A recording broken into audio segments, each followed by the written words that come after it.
கர்த்தருடைய பரிசுத்த நாமத்துக்கு ஸ்தோத்திரம். இந்த நாளிலேயும் கர்த்தருடைய வார்த்தையை தியானிக்கும்படியாய் கர்த்தர் அடியனுக்கு பாராட்டின தயவுக்காய் கர்த்தர் நன்றியோடு கூட துதிக்கிறேன், ஸ்தோத்திரிக்கிறேன். இந்த நாளிலேயும் நம்முடைய தியானத்திற்காக யூதாவின் புஸ்தகம் 24வது வசனம். யூதாவின் புஸ்தகம் 24வது வசனத்தை வாசி. வழுவாதபடி உங்களை காக்கவும் தமது மகிமையுள்ள சன்னிதானத்திலே மிகுந்த மகிழ்ச்சியோடு உங்களை மாசற்றவர்களாய் நிறுத்தவும் வல்லமை உள்ளவரும். வழுவாதபடி காக்க வல்லமை உள்ள தேவனாய் யார்? நம்முடைய கர்த்தராய் இயேசு கிறிஸ்து இருக்கிறாங்க. இப்போ அதுதான் பாருங்கள், அப்போஸ்தலனாகிய யூதா பொதுவான நிருபமாக என்ன செய்திருக்காங்க, சபைகளுக்கு இந்த வார்த்தையை எழுதியிருக்காங்க. எனக்கு இந்த வசனம் ரொம்ப பிடிச்ச ஒரு வசனம். ஏன்னா நம்ம கடந்து போகிற நம்முடைய ஆவிக்குரிய ஜீவியத்தில் அநேக சூழ்நிலைகள் நம்ம வழுவி போவதற்கு ஏற்ற விதத்தில் எப்படி இருக்கும் நம்முடைய வாழ்க்கை காணப்படும். சின்ன சின்ன சூழ்நிலைகளில் கூட நம்ம என்ன செஞ்சுருவோம், இந்த சூழ்நிலை இந்த மார்க்கத்து நம்ம வந்தது தான் இதுக்கு காரணமோ, நம்ம இயேசுவை ஏற்றிக்கிட்ட பிறகு தான் நமக்கு இப்படி பிரச்சனையோ அப்படின்னு சொல்லி சில சூழ்நிலைகளை நம்ம என்ன செய்வோம், ஃபீல் பண்ணியிருப்போம். எல்லாருடைய வாழ்க்கை எடுத்து பார்த்தாலும் ஏதோ ஒரு காரணத்தினால நம்ம என்ன செஞ்சுருப்போம், இந்த இப்படி ஒரு வார்த்தையை நம்ம இருதயத்திலேயே ஆகிலும் நம்ம என்ன செய்திருப்போம், சிந்திச்சிருக்கலாம். ஆனால் பாருங்கள், தேவன் இந்நாள் வரைக்கும் நம்மளை என்ன செஞ்சுருக்காங்க, வழுவாதபடி காக்கவும் தமது மகிமையுள்ள சன்னிதானத்திலே மிகுந்த மகிழ்ச்சியோட மாசற்றவர்களாய் நிறுத்தவும் தேவன் என்ன செஞ்சுருக்காங்க, வல்லமை உள்ளவராக இருந்திருக்கிறாங்க. இந்நாள் வரைக்கும் இசபா நம்மளை அப்படி என்ன செஞ்சுருக்காங்க, பாதுகாத்துருக்காங்க. அதனால தான் நம்ம என்ன செய்திருக்கோம், இன்னைக்கு கர்த்தருடைய சமூகத்தில் கர்த்தரை ஆராதிக்கும்படியாய் நம்ம கூடி வந்திருக்கிறோம். பாருங்க, சங்கீதக்காரன் சொல்றாரு, சங்கீதம் 18:36 நம்ம வாசித்தோம். நம்முடைய தலைப்பு வழுவாதபடி காக்கிற தேவன் அப்படிங்கிற தலைப்புல தான் நம்ம என்ன செய்ய போறோம், இன்னைக்கு வசனத்தை தியானிக்க போறோம். சங்கீதக்காரன் கூட என்ன சொல்றாருன்னு பாத்தீங்கன்னா, சங்கீதம் 18:36 வாசிக்கும் போது வாசிங்க. என் கால்கள் வழுவாதபடிக்கு நான் நடக்கிற வழியை அகலமாக்கினீர். பாருங்க, என் கால் வழுவாதபடிக்கு நான் நடக்கிற வழியை அகலமாக்கினீர் அப்படின்னு சொல்லி சொல்றாரு. இந்த இந்த இந்த சங்கீதத்தை அவர் எந்த சூழ்நிலை எழுதுறாருன்னு சொல்லி நம்ம பார்த்தோம்னா, 1வது வசனத்திலேயே இது சொல்லப்பட்டிருக்கு. 2 சாமுவேல் 22வது அதிகாரமும் இந்த சங்கீதம் 18வது சங்கீதமும் ஒரே மாதிரி தான் எழுதப்பட்டிருக்கும். பாருங்க, அவர் எந்த சூழ்நிலையில இந்த வார்த்தை எழுதுறாருன்னா வாசிங்க. என்னிலும் பலவான்களாயிருந்த என் பலத்த சத்துருவுக்கும் என் பகைஞருக்கும் என்னை விடுவித்தார். தலைப்பு வாசிங்க. ராகத்தலைவனுக்கு ஒப்புவிக்கப்பட்ட சங்கீதம். கர்த்தருடைய தாசனாகிய தாவீது இந்த பாட்டின் வார்த்தைகளை கர்த்தர் தன்னை தன்னுடைய எல்லா சத்துருக்களின் கைக்கும் சவுலின் கைக்கும் நீங்களாக்கி விடுவித்த நாளிலே பாடினது. இந்த 2 சாமுவேல் 22வது அதிகாரத்தில் 1வது வசனம் இப்படி சொல்லியிருக்கோம். பாருங்க, தாவீது அவருடைய சத்துருவின் எல்லாருடைய கைக்கும் கர்த்தர் விலக்கி பாதுகாத்த போது, சவுலின் கைக்கும் விலக்கி பாதுகாத்த போது தான் இந்த பாட்டை பாடுறாரு. இந்த சங்கீதத்தை பாடி சொல்றாரு, என் கால் வழுவாதபடிக்கு நான் நடக்கிற வழியை அகலமாக்கினீர். பாருங்க, இவர் சத்ருவுக்கு தப்பி ஓடுறாரு.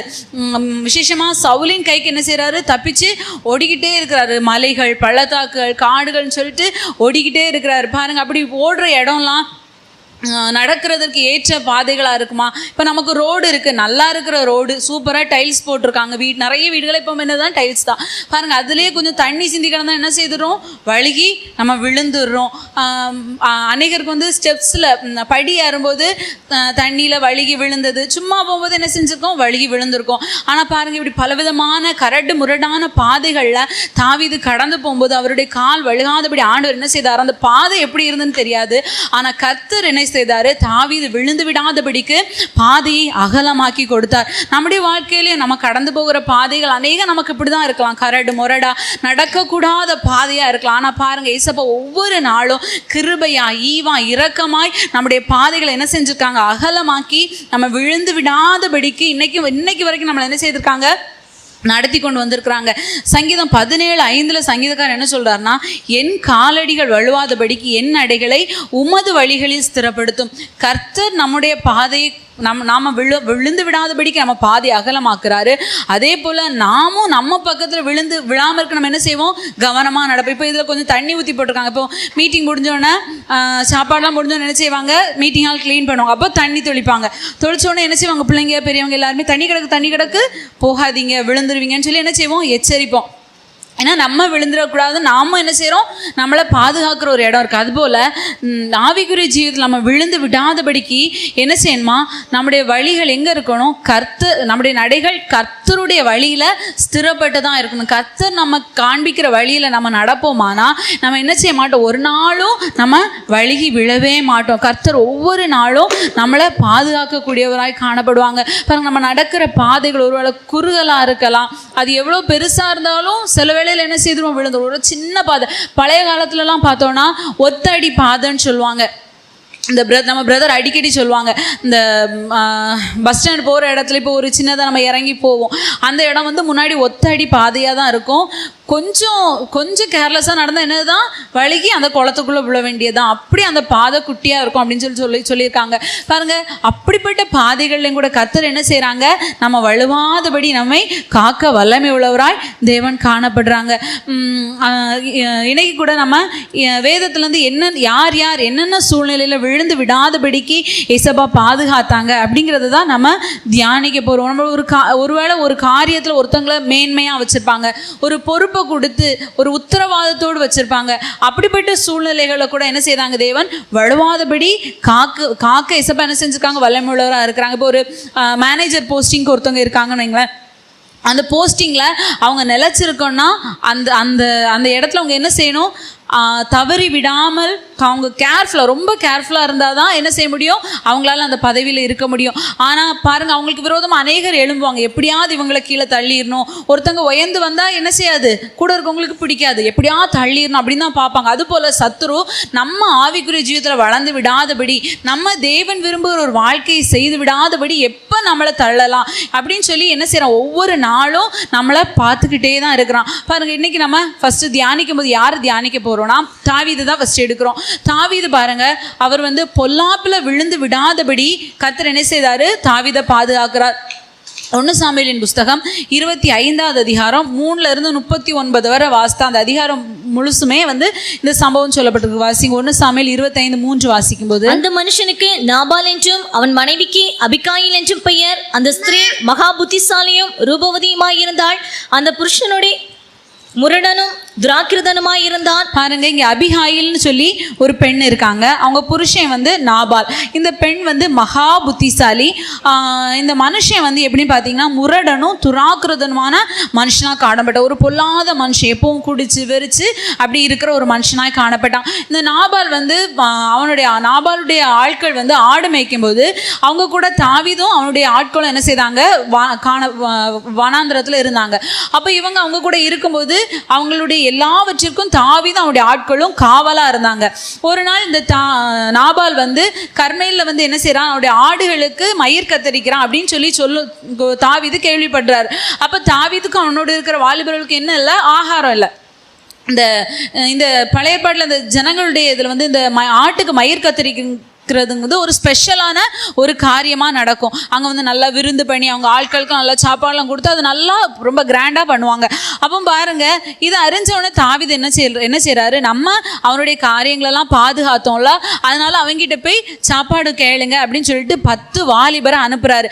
10 வாலிபரை அனுப்புனப்போ இவங்க போய் கேட்குறாங்க, எங்களுக்கு வந்து இப்படி சாப்பாடு வேணும், நாங்கள் வந்து உங்களுடைய இது எல்லாவற்றையும் நாங்கள் என்ன செஞ்சோம், பாதுகாத்தோம் அப்படின்னு சொன்னோன்னா இந்த மனுஷன் பாருங்க என்ன சொல்கிறான், தாவீதின் வாலிபர்கிட்ட வந்து சொல்கிறான், நீங்கள் வந்து தாவீது என்பவன் யார், ஈசாயின் குமாரன் யார், தங்கள் எஜமான்களை விட்டு ஓடி போகிற வேலைக்காரர் இந்நாளில் அநேகர் உண்டு அப்படின்னு சொல்லி பாருங்க சொல்லுவேன். அவனுக்கு வேலைக்காரனே இல்லை, ஆனால் ஒரு பாதுகாப்புக்கு இருந்த இடத்துல உதவியாக இருந்ததுக்கு இந்த மனுஷன் வந்து இவன் ஒரு துஷ்டனான மனுஷனால இவன் இப்படி பேசுகிறான். பாருங்க, இதை அந்த மனுஷங்க என்ன செய்கிறாங்க, வந்து தாவீதுகிட்ட அறிவிக்கிறாங்க. இப்போ தாவீதுக்கு பயங்கர கோபம், நம்ம அவனை எவ்வளோ பாதுகாத்தோம், அவனுடைய பொருட்களை நம்ம அங்கே இருந்தப்போ ஒரு பொருள் கூட காணாமல் போகலையே, ஒரு ஆடு கூட காணாமல் போகலையே, ஒரு ஆடு கூட செத்து போகலையே, அவங்க எல்லாவற்றையும் நம்ம பாதுகாத்தோமே, இவன் இப்படி சொல்கிறானே அப்படின்னு சொல்லிட்டு இவனுக்கு ரொம்ப வருத்தத்தில் சொல்கிறான். நாளைக்கு என்ன செய்வேன், இவனுக்கு இந்த நேரத்தில் அவனுக்கு ஒரு நாய் கூட இருக்காது, என்ன செய்ய அவன் குடும்பத்தில் அவனுக்கு உண்டானவைகளை எதுவுமே இருக்காது, உயிரோடு இருக்காது, எல்லாத்தையும் நான் கொன்றுவேன்னு சொல்லிட்டு கோபமாக அந்த தாவீது புறப்பட்டு வாராரு. பாருங்க, இந்த இடைக்குள்ளே தான் அபிகாயிலுக்கு வந்து யார், ஒரு வேலைக்காரன் போய் சம்பவத்தை சொல்கிறாங்க, இப்படி ஒரு தாவீதுடைய ஆட்கள் வந்தாங்க, அவங்க எங்களை பாதுகாத்தாங்க, ஆனால் அவங்க புருஷன் வந்து இப்படி சொல்லிட்டாரு, அவர் வந்து பேலியாளின் மகனா இருக்கிறான், அவன் கூட யாராலையுமே பேச முடியாது, நாபால் கிட்ட பேச முடியாது, அதனால நீங்கள் ஏதாவது செய்யுங்க, இதனால் நமக்கு என்ன வரப்போகுது, பொல்லாப்பு வரப்போகுதுன்னு சொல்லிட்டு இந்த ஊழியக்காரன் வந்து யார்கிட்ட சொல்கிறான்னா அபிகாயில்கிட்ட சொல்கிறாங்க. பாருங்கள், உடனே அபிகாயில் குணசாலியான ஸ்திரீனால் அவங்க என்ன செஞ்சாங்கன்னு பாருங்கள். உடனே அவங்க வந்து லேட் பண்ணவே இல்லை, தீவிரமாக என்ன செஞ்சாங்க. 18வது வசனத்தை நம்ம வாசித்தோன்னா அபிகாயில் தீவிரமாக என்ன செய்கிறாங்க, 200 அப்பங்களையும் 2 துருத்தி திராட்சை ரசத்தையும் சமையல் பண்ணப்பட்ட 5 ஆடுகளையும் 5 படி வறுத்த பயிற்சியும் வற்றலான 100 திராட்சை கொள்ளைகளையும் வற்றலான 200 அத்திப்பழ அடைகளையும் எடுத்து கழுதைகள் மேல் ஏற்றிட்டு என்ன செய்றாங்க, வேகமாக போகிறாங்க. எப்படியாவது இந்த அழிவுக்கு, இந்த பொல்லாப்புக்கு என் குடும்பத்தை நான் காக்கணும் அப்படின்னு சொல்லிட்டு இந்த அபிகாயில் தீவிரமாக போகிறாங்க. போகிற வழியிலேயே என்ன செய்கிறாங்க, தாவீதை சந்திக்கிறாங்க. உடனே அவனுடைய பாதத்தில் விழுந்து பணிந்து மன்னிப்பு கேட்குறாங்க. என் புருஷன் தெரியாமல் செஞ்சுட்டான், அவன் வந்து இப்படி துஷ்ட மனுஷன், அதனால் நீங்கள் இந்த காணிக்கையை ஏற்றுக்கோங்க அப்படின்னு சொல்லிட்டு 28வது வசனத்தை நம்ம 26லேருந்து 31 வாசித்தாலே அழகா சொல்லியிருக்கோம். வாசிங்க. இப்போதும் என் ஆண்டவனே, நீ ரத்தம் சிந்த வரவும் உம்முடைய கை நீதியை சரிக்கட்டவும் கர்த்தர் உமக்கு இடம் கொடுக்கவில்லை என்பதை கர்த்தருடைய ஜீவனை கொண்டும் உம்முடைய ஜீவனை கொண்டும் சொல்லுகிறேன். இப்போதும் உம்முடைய சத்துருக்களும் என் ஆண்டவனுக்கு விரோதமாக பொல்லாப்பு தேடுகிறவர்களும் நாபாலை போல் ஆக கடவர்கள். இப்போதும் உமது அடியான் என் ஆண்டவனுக்கு கொண்டு வந்த காணிக்கையை ஏற்றுக்கொண்டு என் ஆண்டவனை பின்பற்றுகிற வாலிபருக்கு கொடுப்பீராக. உமது அடியானின் பாதகத்தை மன்னியும். கர்த்தர் என் ஆண்டவனுக்கு நிலையான வீட்டை நிச்சயமாய் கட்டுவார். என் ஆண்டவன் கர்த்தருடைய யுத்தங்களை நடத்துகிறவராமே. நீர் உயிரோடு இருக்கும் நாளில் ஒரு பொல்லாப்பும் உம்மிலே காணப்படாதிருப்பதாக. உம்மை துன்பப்படுத்தவும் உம்முடைய பிராணனை வாங்க வகை தேடவும் ஒரு மனுஷன் எழும்பினாலும் என் ஆண்டவனுடைய ஆத்துமா உம்முடைய தேவனாகிய கர்த்தரின் ஆதரவில் இருக்கிற ஜீவனுள்ளோருடைய கட்டிலே கட்டப்பட்டிருக்கும். உம்முடைய சத்துருக்களின் ஆத்துமாக்களோ கவனில் வைத்து எரிந்தார் போல எரியப்பட்டு போம். பாருங்க, இங்க அந்த ஸ்திரீ அழகா சொல்றாங்க, ஆண்டவர் உங்களுக்கு என்ன செய்யல, பொல்லாப்பு செய்கிறதற்கு நீங்கள் ரத்தம் சிந்தவும் உங்களுடைய கை நீதியை சரி கட்டவும் கர்த்தர் உங்களுக்கு என்ன செய்யலை, இடம் கொடுக்கலை. பாருங்கள், அடுத்து சொல்கிறாங்க, நீர் உயிரோடு இருக்கும் நாளில் ஒரு பொல்லாப்பும் உம்மிலே காணப்படாது இருப்பதாக. ஏன்னா உம்முடைய ஆத்துமா உம்முடைய தேவனாகிய கர்த்தரின் ஆதரவில் என்ன செய்து கட்டப்பட்டு இருக்கிறது. இஸ்ரவேலுக்கு அதிபதியாக உம்மை கர்த்தர் நியமித்தாரே அப்படின்னு சொல்லி பாருங்கள் இந்த அபிகாயில் சொல்கிறாங்க. பாருங்கள், அப்போ இந்த அபிகாயில் என்ன செஞ்சுருக்காங்க, தாவீது குறித்து அவ்வளோ காரியங்களையும் கேள்விப்பட்டிருக்காங்க. கேள்விப்பட்டனால தான் என்ன செய்கிறாங்க, சொல்கிறாங்க. பாருங்கள், நீங்கள் ரத்தம் சிந்தக்கூடாது, அதாவது பழிக்கு நீங்கள் பழி வாங்கக்கூடாது. அவன் ஒரு துஷ்ட மனுஷன், அவன் சொல்லிட்டாங்கிறதுக்காக நீங்கள் வந்து பழி வாங்கினீங்கன்னா நீங்கள் கர்த்தர் உங்களை ஏற்படுத்த அந்த ராஜாவாக நீங்கள் உயர்த்தப்படும் போது நீங்கள் சங்கடப்படுவீங்க, நீங்கள் வருத்தப்பட வேண்டியதாக இருக்கும். நான் தேவையில்லாமல் அந்த ரத்தத்தை சிந்திட்டேனே அப்படின்னு சொல்லி நீங்கள் வருத்தப்பட வேண்டி இருக்கும். அதனால் நீங்கள் வந்து இப்படி செய்ய வேண்டாம் அப்படின்னு சொல்லிட்டு பாருங்கள், இந்த அபிகாயில் அவள் மகா புத்திசாலியான ஸ்திரீயானனால பாருங்கள் அழகா தாவீதுக்கு காரியங்களை எடுத்துரைத்து அவனுடைய கோபத்தை தணிக்கும்படியாக செய்து தாவீது என்ன செய்கிறாங்க, பொல்லாப்பை செய்யாதபடி என்ன செய்கிறாங்க, பாதுகாக்கும்படியாக கர்த்தர் பயன்படுத்தின ஒரு பாத்திரமாக இந்த அபிகாயில் காணப்படுறாங்க. பாருங்கள், நம்முடைய வாழ்க்கையிலையும் கூட பாருங்கள், நமக்கு விரோதமாய் சத்துருக்கள் எழும்பலாம், நம்ம நன்மை செஞ்சுக்கலாம். தாவீது கூட சொல்வாரு, நன்மைக்கு பதிலாக அவன் எனக்கு தீமை செய்தான். பாருங்க, நம்ம அநேகருக்கு நன்மை செஞ்சிருப்போம், ஆனா நமக்கு அவங்க என்ன செஞ்சுருப்பாங்க, தீமை செஞ்சுருப்பாங்க. இந்த நாட்களில் எல்லாமே பாருங்கள் அப்படி தான் நடக்குது. நம்ம நன்மை செய்ய போனாலே என்ன தான் கிடைக்கும், தீமை தான் கிடைக்கும்.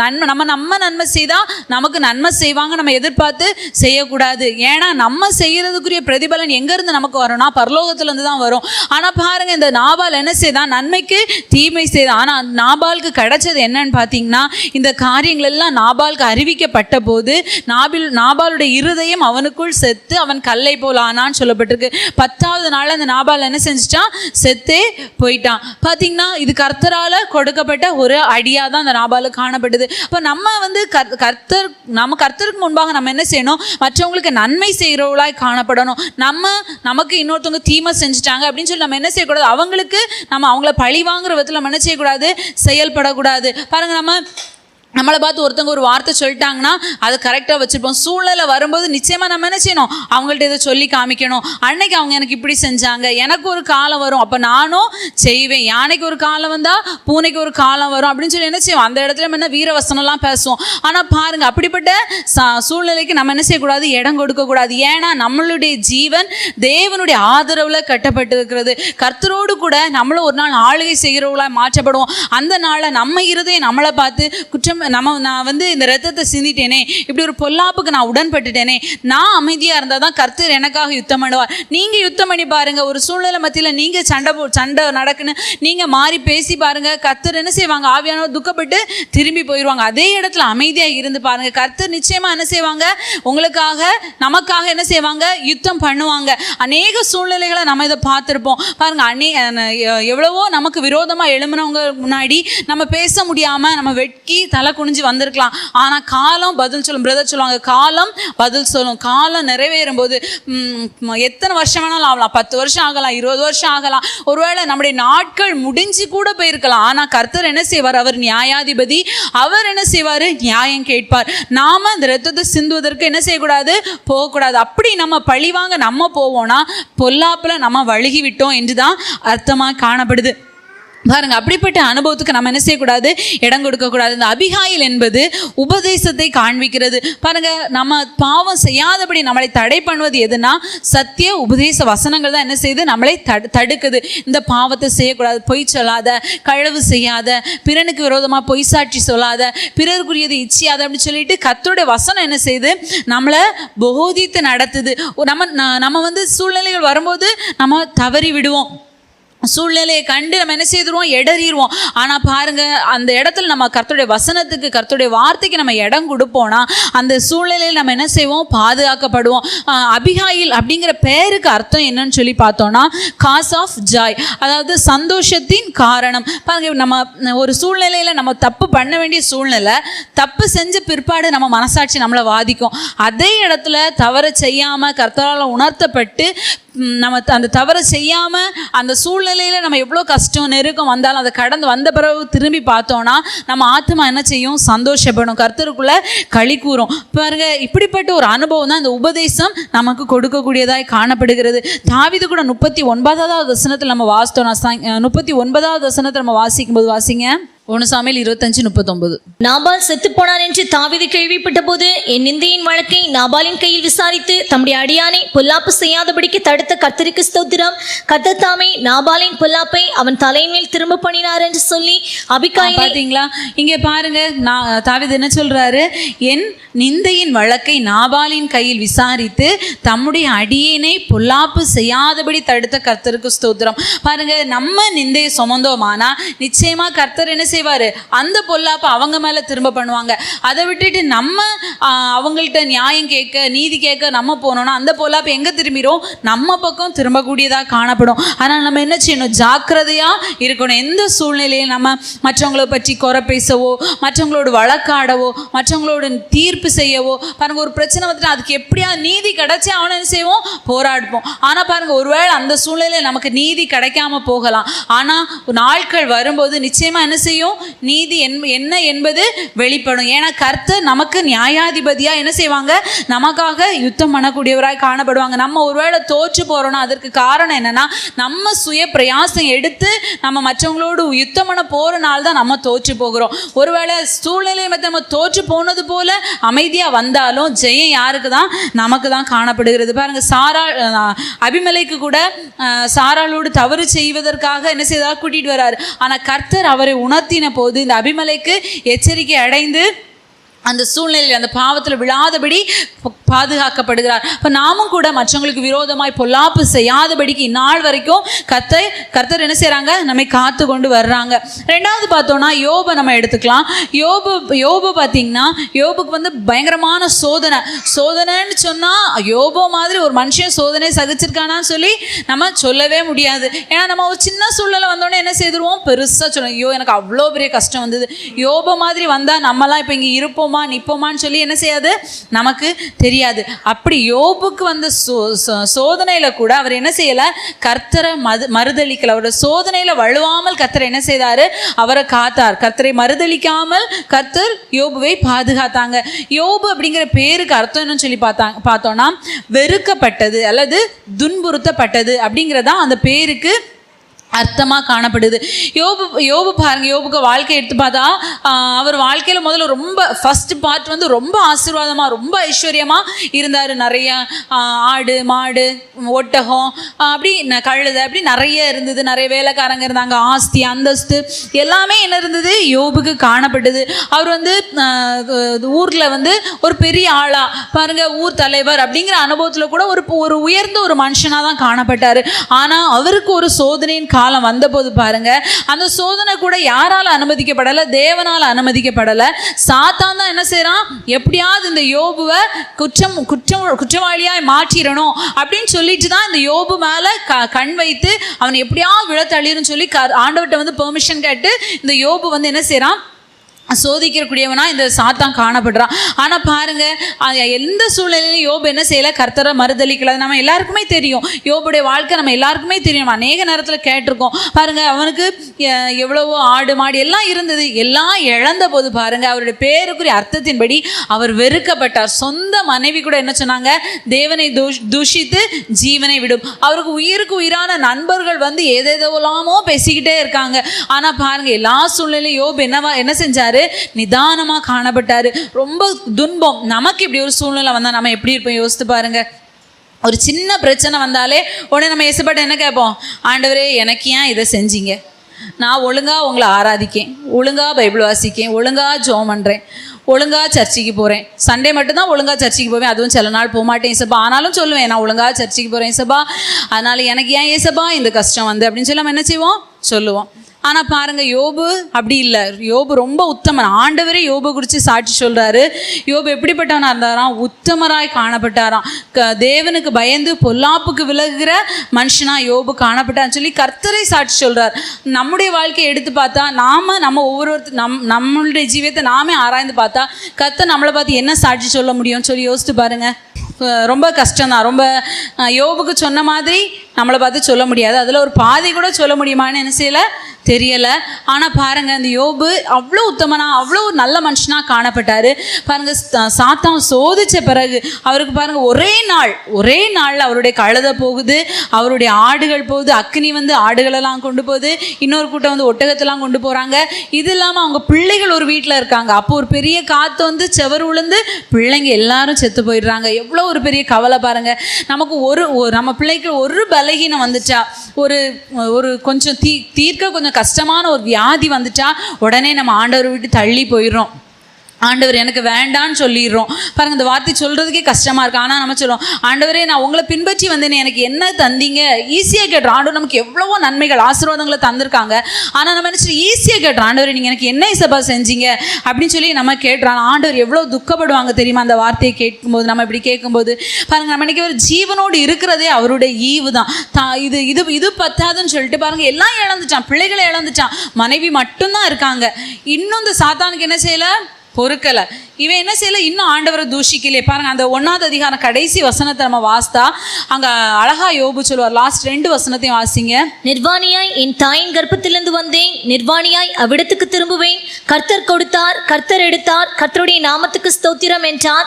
இவை எல்லாவற்றிலும் யோபு பாவம் செய்யவும் இல்லை, தேவனை பற்றி குறை சொல்லவும் இல்லை. பாருங்க என்ன சொல்றார், எவ்வளவு அழகா சொல்றார் பாருங்க. நிர்வாணியா தான் நான் என் தாயின் வயிற்றிலிருந்து வந்தேன், நிர்வாணியா தான் நான் திரும்பவும் போவேன். பாருங்க, கர்த்தர் தந்தார், கர்த்தர் எடுத்தார், அவருடைய நாமத்துக்கு ஸ்தோத்திரம். இது மட்டும் சொன்னது மட்டும் இல்ல, இவை எல்லா சூழ்நிலையும் அவர் என்ன செய்யல, பாவம் செய்யவும் இல்லை, தேவனை பற்றி குறை சொல்லவும் இல்லை. எவ்வளவு அழகான வார்த்தை யோபு குறித்து எழுதப்பட்டிருக்கு பாருங்க. கர்த்தர் குறித்து என்னவே செய்யல, குறை சொல்லவே இல்லை. ஆண்டவர் எனக்கு இப்படி செஞ்சுட்டாரே அப்படின்னு சொல்லவே இல்லை. கர்த்தர் தான் எனக்கு தந்தார், கர்த்தர் அதை எடுத்துக்கொண்டான்னு சொல்லி ரொம்ப கூலா சொல்றாரு. இப்ப இந்த சாத்தானுக்கு பொறுக்கல, ஐயோ இவ இப்படி சொல்லிட்டு இருக்கான், இன்னும் தேவனை தூஷிக்கலையே, தேவனை மறுதலிக்கலையேன்னு சொல்லிட்டு இப்ப என்ன செய்யறான், யோபுடைய சரீரத்தை தொடுறதுக்கு ஆண்டவர் கிட்ட பெர்மிஷன் கேட்டுட்டு வந்து சரீரத்தை தொடுறான். தலையிலிருந்து கால் வர பாருங்க அவருக்கு கொடிய பருக்கள் அப்படின்னு சொல்லிட்டு 7வது வசனத்துல சொல்லப்பட்டிருக்கு. ஒரு ஓட்டை எடுத்து தன்னுடைய சரத்தை என்ன சொல்றாரா, சுரண்டிட்டு சாம்பல்ல போய் உட்கார்ந்துருக்கிறாராம். எவ்வளோ வேதனை பாருங்க.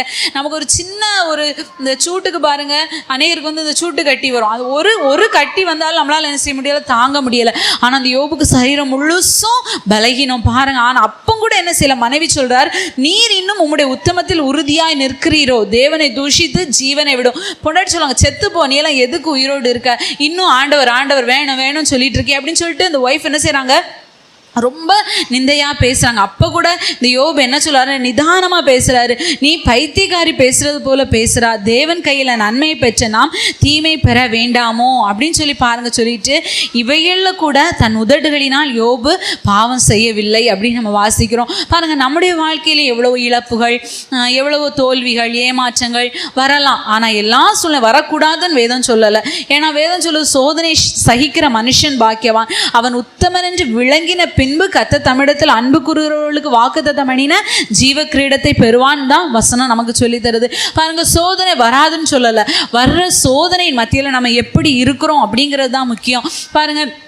நம்ம சோதனை மத்தியில் சோர்ந்து போய் கர்த்தர் எனக்கு வேண்டாம், கர்த்தர் எனக்கு நன்மை செய்யலை அப்படின்னு சொல்லி நம்ம செய்வோம். ஆனால் இருதயத்தில் நினைப்போம்னா அது கூட என்னதான் பாவமாக காணப்படுகிறது. எல்லா சூழ்நிலையும் கர்த்தர் எனக்கு இந்த பாதி அனுபவிச்சிருக்காங்க அப்படின்னு சொல்லி நம்ம வந்து ரொம்ப ஆண்டவரோடு நம்ம ஒன்றி ஆண்டவரை சார்ந்து நம்ம இருப்போமானா இது இந்த சூழ்நிலை எதுவும் என்ன செய்யாது, மேற்கொள்ளாது பாருங்க. அப்புறம் யோபு பார்த்தீங்கன்னா அது 42 அதிகாரம் வரைக்கும் அவங்க ஃப்ரெண்ட்ஸ் பேசுகிறாங்க, யோபு பேசுகிறாரு, ஆண்டவர் யோபு கிட்ட கொஸ்டின் கேட்குறாரு.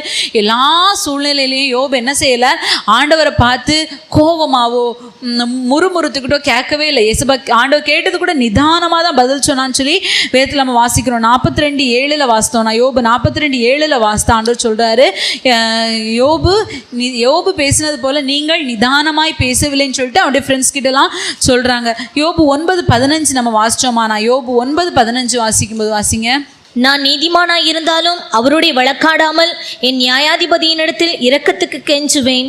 பாருங்க, இவர் என்ன செய்யறாரு, யோபு ஒரு நீதிமான், நான் நீதிமானா இருந்தா கூட நான் என்ன செய்யல, ஆண்டவர்கிட்ட நான் என்ன செய்யல, வழக்காடலை, அவருடைய இரக்கங்களுக்காக நான் கெஞ்சுகிறேன் அப்படின்னு சொல்றாரு. இவ்வளோ ஒரு சூழ்நிலை மத்தியில் நம்ம என்ன செய்வோம், ஆண்டவர்கிட்ட முறுமுறுத்து முறையிட்டுட்டு திருப்பி அவர்கிட்ட உட்காந்து கெஞ்ச மாட்டோம். ஆண்டவரை எனக்கு காப்பாத்துங்கன்னு கெஞ்சாம இனி எனக்கு ஆண்டவரே வேண்டாம்னு சொல்லிட்டு என்ன செய்வோம், தூக்கி எரிஞ்சிட்டு போகக்கூடியவங்களா காணப்படாது. அந்த யோபு பாருங்க அந்த சூழ்நிலையில கூட என்ன செய்தாரு, ஆண்டவரே எனக்கு இறக்கம் செய்யுங்கப்பா, இந்த சூழ்நிலையிலேருந்து என்னை விடுதலை ஆக்குங்கப்பா, நான் வந்து உங்ககிட்ட வழக்காடுறதுக்கு என்கிட்ட எந்த நீதி நியாயமும் இல்லை ஆண்டவரேன்னு சொல்லிட்டு ஆண்டவருடைய இறக்கங்களுக்கு தான் பாருங்க இந்த யோபு கெஞ்சக்கூடியவராய் காணப்பட்டார். என் மீட்பர் உயிரோடு இருக்கிறார் அப்படின்னு சொல்லார் பாருங்க. அவருக்கு தோலும் பல்ல மூடுறதுக்கு கொஞ்சம் அந்த உதடு தோல் மட்டும்தான் இருக்கு, வேற எதுவுமே இல்லை, எலும்பும் தோலுமா இருக்கிறார். அவருடைய சரீரம் எல்லாம் உருவிழந்து போய் இருக்கு. ஆனா பாருங்க அப்போ கூட ஆண்டவர்கிட்ட என்ன சொல்றாரு, என் மீட்பரை காண்பேன், என் தோல் முழுதலாய் அழுகி போனா கூட, இருக்க தோல் மட்டும்தான், அது கூட அழுகி போயிட்டுனா கூட என்ன செய்வேன், நான் என் மீட்பரை கண்டிப்பா பார்ப்பேன், அந்நிய கண்களால் அல்ல என் சொந்த கண்களே அவரை காணும் அப்படின்னு சொல்லிட்டு ரொம்ப ஆண்டவர் மேல உறுதியா இருக்கிறாரு. ஆண்டவர் என்ன செய்யல, மறுதளிக்கவே இல்லை. என் வியாதி மத்தியில் நான் செத்து போயிடுவேன், நான் பிழைக்க மாட்டேன், ஆண்டவர் என்னை காப்பாற்ற மாட்டார் அப்படி சொல்லவே இல்லை. என்ன நான் செத்து போகிற சூழ்நிலை வந்தாலும் என் மீட்பரை பார்த்துட்டு எனக்கு உதவி செய்யற என் தேவனை நான் பார்த்துட்டு தான் நான் மறிப்பேங்கிற வார்த்தை என்ன செய்யறாரு, ரொம்ப கான்ஃபிடென்ட்டா சொல்றாரு பாருங்க. அவருடைய அந்த வார்த்தையின்படி கர்த்தர் என்ன செய்தாரு, யோபு 42 ஆண்டவர் என்ன செய்யறாங்க, யோபுடைய சிறையிருப்பை கர்த்தர் மாற்றினார். அவர் மாற்றின போது பாருங்க அவருடைய வார்த்தையிலோ அவருடைய குரலிலோ கூட அவர் என்ன செய்யல, ரொம்ப நிதானமாக காணப்பட்டார். கர்த்தர் அவருக்காக என்ன செய்தாங்க, கிரியை செஞ்சாங்க. இதனால யோபுடைய பின்னிலைமை எப்படி இருந்ததுதான், முன்னிலைமை விட பின்னிலைமை ரெட்டிப்பான ஆசீர்வாதம் பாருங்க, ஒரு பெரிய மகிமை யோபுடைய வாழ்க்கையில காணப்பட்டது. நம்முடைய வாழ்க்கையில கூட என்ன வேணா வரலாம் பாருங்க. எசேக்கியேல்ல ஒரு அழகான ஒரு வசனம், எசேக்கியேல் 14 அதிகாரம் வாசித்தோம்னா 3 மனிதர்களை குறித்து அங்க சொல்லியிருக்கு. 14வது அதிகாரத்துல 14வது வசனம் 16, 18, 20 இந்த 4 வசனத்திலையும் வாசித்தோம்னா நோவா, தானியேல், யோபு ஆகிய 3 புருஷரும் அதன் நடுவில் இருந்தாலும் அவர்கள் தங்கள் நீதியினால் தங்கள் ஆத்துமாக்களை மாத்திரம் தப்புவிப்பார்கள் என்று கர்த்தராகிய ஆண்டவர் சொல்லுகிறார். பாருங்க, நம்ம பைபிள்ல நிறைய நீதிமான்களான மனுஷர்கள் நிறைய பேரை நம்ம வாசிக்கிறோம். பழைய ஏற்பாட்டில் அநேக பரிசுத்தவான்கள் இருக்காங்க. ஆனா ஆண்டவர் 3 பேரை தான் மென்ஷன் பண்ணி இந்த எசேக்கியேல்ல சொல்றாங்க. யாரெல்லாம், நோவா, தானியேல், யோபு, இந்த 3 பேர் தான் சொல்லப்பட்டிருக்காங்க. பாருங்க, பஞ்சம் வந்தாலும் சரி, துஷ்ட மிருகம் தேசத்துல வந்து அழிவை கொண்டு வந்தாலும் சரி, பட்டயம் தேசத்தை உருவி போனாலும் சரி, கொள்ளை நோய் தேசத்தை முழுசும் அழித்தாலும் சரி, இந்த 3 பேரும் அவங்களுடைய ஆத்துமாக்களை காத்து கொள்வாங்கன்னு சொல்லி ஆண்டவர் ஒரு வார்த்தை இந்த இடத்துல சொல்றாங்க. எல்லா சூழ்நிலை மத்தியிலையும் கர்த்தரை நம்பி, கர்த்தர் மேல உள்ள விசுவாசத்துல, கர்த்தர் மேல உள்ள உறுதியில நம்ம கர்த்தரையே சார்ந்து நம்ம இருப்போமானா, இப்படிப்பட்ட எது வந்தா, ஒரு பஞ்சம் வந்தா உங்க வாழ்க்கையில உங்களுக்கு ஒருவேளை அடுத்த வேளை சாப்பாட்டுக்கு காசு இல்லாம இருக்கலாம், வியாதி படுக்க மறிச்சுதான் போவேன், எல்லா டாக்டர்ஸ் எல்லாருமே என்னை கைவிட்டுட்டாங்க, அப்படிப்பட்ட சூழ்நிலை வரலாம். துஷ்ட மிருகங்களை போல உள்ள மனுஷங்க உங்களை முழுசும் நீ வாழவே முடியாது அப்படிங்கிற அளவுக்கு உங்களை வந்து நச்சரிக்கிற ஒரு சூழ்நிலை வரலாம்.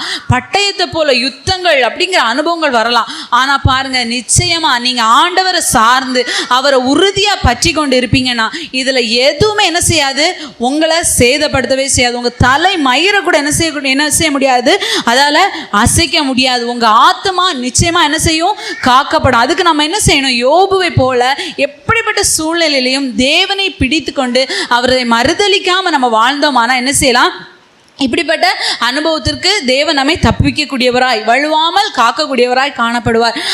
3ஆவதா பார்த்தீங்கன்னா, எப்தாங்கிற ஒரு மனுஷன் இருக்கிறார். நியாயாதிபதிகள் புஸ்தகம் 11ஆவது அதிகாரத்தை நம்ம எடுத்துக்கிட்டோம்னா, எப்தான்னு சொல்லி ஒரு மனுஷன் இருக்கிறார். இந்த எப்தா யாருன்னு சொல்லி பார்த்தோம்னா, இவர் வந்து ஒரு பரஸ்திரியின் மகன். ஒரு கீலேயாத் அப்படிங்கிற ஒரு மனுஷனுக்கும் ஒரு பரஸ்திரிக்கும் பிறந்த ஒரு பையன் தான் இந்த எப்தா. பாருங்க, இந்த கீலேயாத்துக்கு அவனுடைய மனைவிக்கு வந்து அநேக பிள்ளைகள் இருக்காங்க. இப்போ இந்த எப்தாவும் அந்த பிள்ளைங்களோடு வளர்றான். அவங்க பெரியவங்க ஆகும்போது அந்த அவனுடைய குமாரர்கள் என்ன செய்யறாங்க, எப்தாவை நீ வந்து ஒரு பரஸ்திரியின் மகன், நீ எங்க கூட வளரக்கூடாது, எங்க கூட உனக்கு சுதந்திரம் கிடையாது, நீ எங்க அப்பாவுக்கு பிள்ளை இல்லை அப்படின்னு சொல்லிட்டு அவனை வந்து என்ன செய்யறாங்க, துரத்தி விடுறாங்க. இந்த எப்தா போய் தனியாக ஒரு இடத்துல என்ன செய்கிறார், வாழ்ந்துட்டு இருக்கிறார். அவர் கூட அநேக வீணான மனுஷங்க வந்து என்ன செய்கிறாங்க, இந்த எப்தாவோடு சேர்ந்து நிறைய இடத்துல போய் சண்டை போட, யுத்தம் பண்ண, அப்படிலாம் வந்து ரொம்ப பராக்கிரமசாலியாக எப்தா ஒரு கூட்டத்தோடு வாழ்ந்துட்டு இருக்காங்க. இப்போ பாருங்க, இந்த இஸ்ரவேல் ஜனங்களுக்கு விரோதமாக அம்மோனியர் யுத்தத்துக்கு வர்றாங்க. இப்போ இந்த இஸ்ரவேல் ஜனங்களுக்கு என்ன இல்லை, அவங்களுக்காக யுத்தம் பண்ணுறதுக்கு எந்த பராக்கிரமசாலியும் இல்லை. இப்போ யாரை தேடி வராங்கன்னா, இந்த எப்தாவை தேடி வராங்க. இப்போ எப்தா என்ன சொல்கிறாரு, சரி நீங்கள் தானே எங்களை அன்னைக்கு விரட்டி விட்டீங்க, இன்னைக்கு எதுக்கு என்ன தேடி வாரீங்க அப்படின்னு சொல்லி இந்த எப்தா கேட்குறாங்க. ஆனா பாருங்க, அந்த எப்தாவை கொண்டுதான் கர்த்தர் என்ன செய்தாங்க, இஸ்ரவேல் ஜனத்துக்கு ரட்சிப்பை உண்டு பண்ணக்கூடியவங்களாய் காணப்பட்டாங்க. பாருங்க, இந்த எப்தாவை குறித்து நம்ம வேதத்துல வாசிக்கிறோம். கர்த்தருடைய சன்னிதானத்திலே, மிஸ்பாவிலே கர்த்தருடைய சன்னிதானத்திலே எப்தா எல்லாவற்றையும் அறிவித்தான்னு சொல்லி வேதத்துல சொல்லப்பட்டிருக்கு.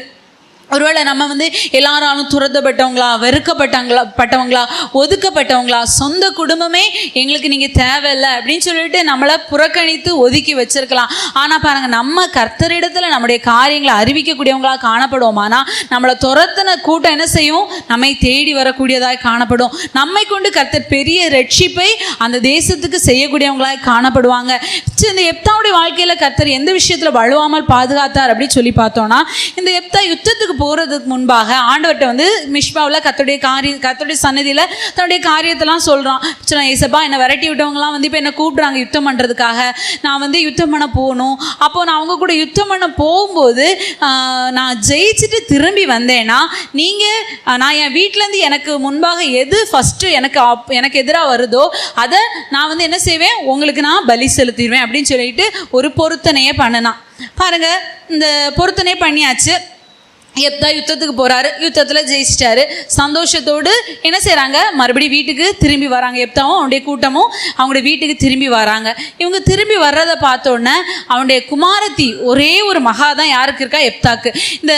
இந்த பிள்ளை என்ன செய்கிறான்னா, அவங்க அப்பா ஜெயிச்சுட்டு வந்தோன்னா சந்தோஷத்தோடு ஆடி பாடி அவங்க அப்பாவுக்கு எதிர்கொண்டு ஓடி வர்றாரு. இப்போ இந்த அப்பாவுக்கு ஜெயிச்ச சந்தோஷம் இருக்குமா, இல்லை நான் ஆண்டவருக்கு பண்ண பொருத்தனையை நிறைவேற்றுறதுக்கு எனக்கு எதிராக வர்றது எனக்கு இருக்க ஒரே ஒரு மகா, அவளை நான் ஆண்டவருக்கு கொடுக்கணும், இதை குறித்த கவலை இருக்குமா? யோசிச்சு பாருங்க.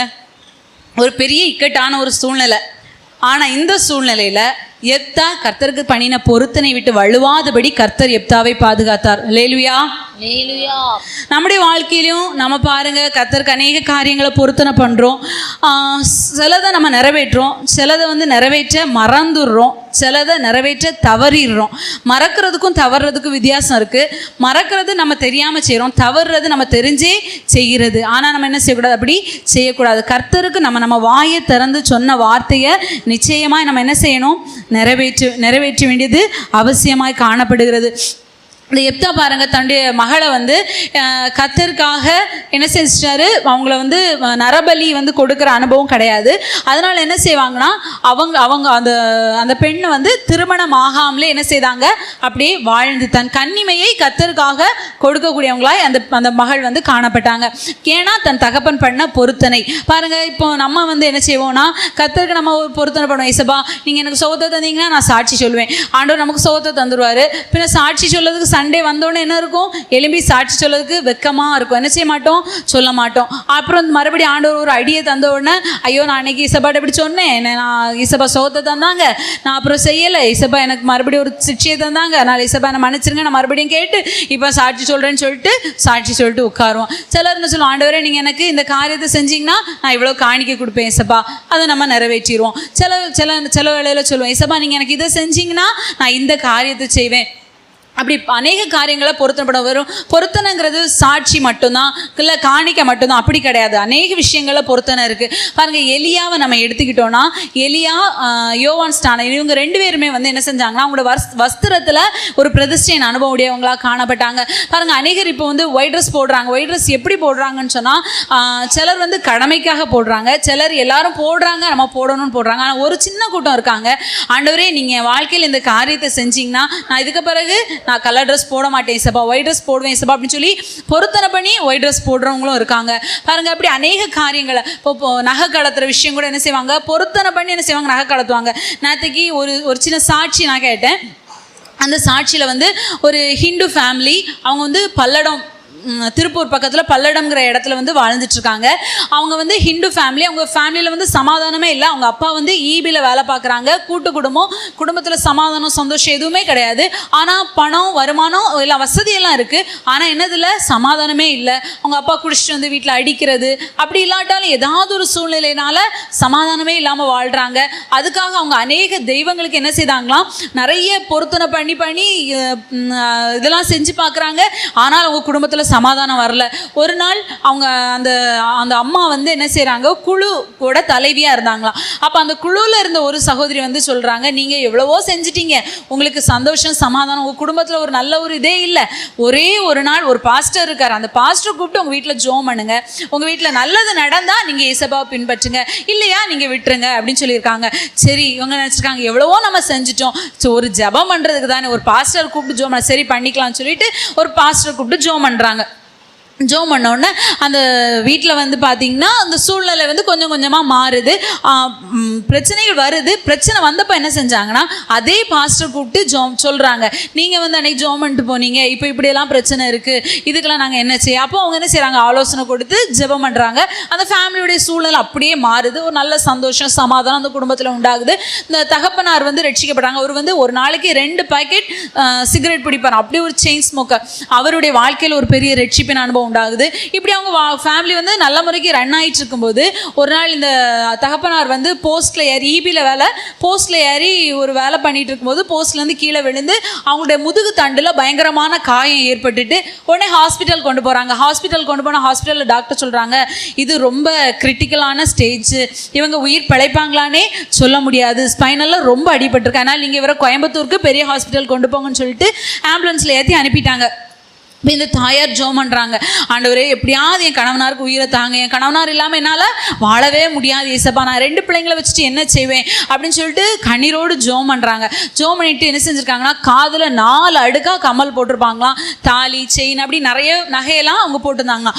அவங்க உடனே எல்லாத்தையும் கலத்தி வச்சுட்டு, இயேசப்பா நீங்கள் என் கணவனாருக்கு உயிரை தந்தீங்கன்னா இது எதுவுமே எனக்கு வேண்டாம், என் கணவருடைய ஜீவன் மட்டும் எனக்கு போதும் இயேசப்பா, நீங்கள் ஜீவனை தந்தால் இது எதுவுமே நான் இனி போட மாட்டேன்னு சொல்லி அந்த இடத்துல அந்த ஆம்புலன்ஸில் வச்சு எல்லாம் கலத்தி கையில் வச்சுக்கிட்டு ஜோம் பண்ணாங்களாம்.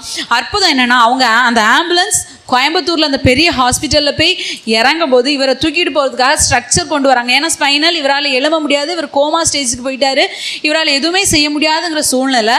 ஆனால் அந்த இடத்துல இறங்க போகிற சூழ்நிலையில் இவருக்கு நினைவு வந்து அவரே எழும்பி நடந்து போனாராம்.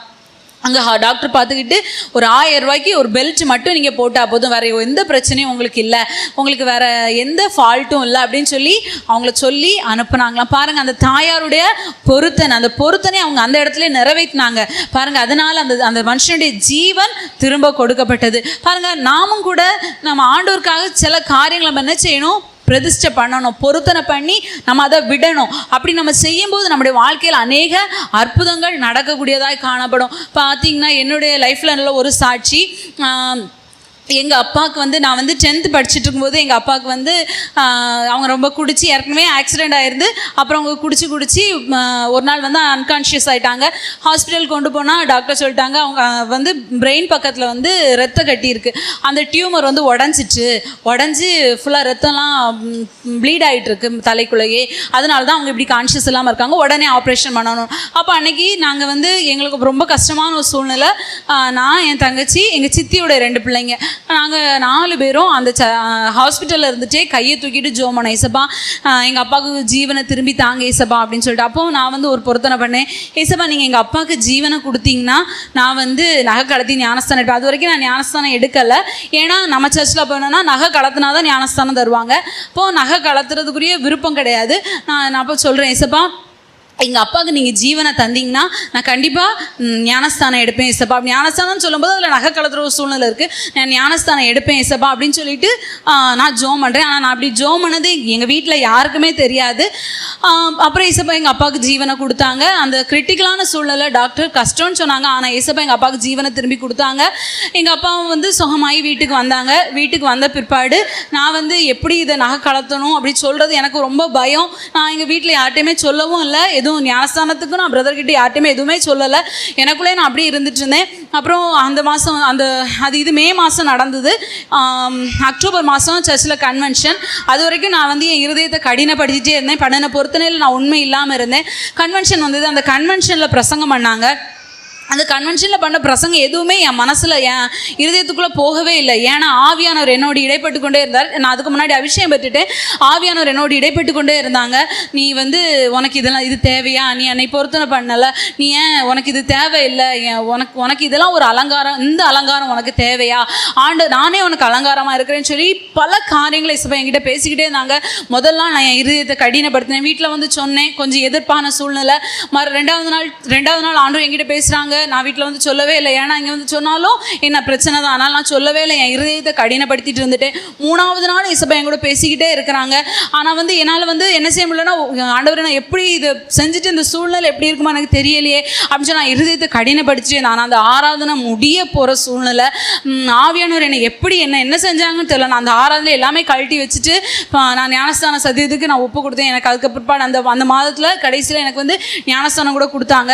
பாருங்கள், நம்ம பண்ண பொறுத்தனையில் நம்ம என்ன செய்யணும், உண்மை உள்ளவங்களாக இருக்கணும். நம்ம உண்மை உள்ளவங்களாக இருக்கும்போது கர்த்தர் என்ன செய்வாங்க, நமக்கு உதவி செய்யக்கூடியவங்களாக காணப்படுவாங்க.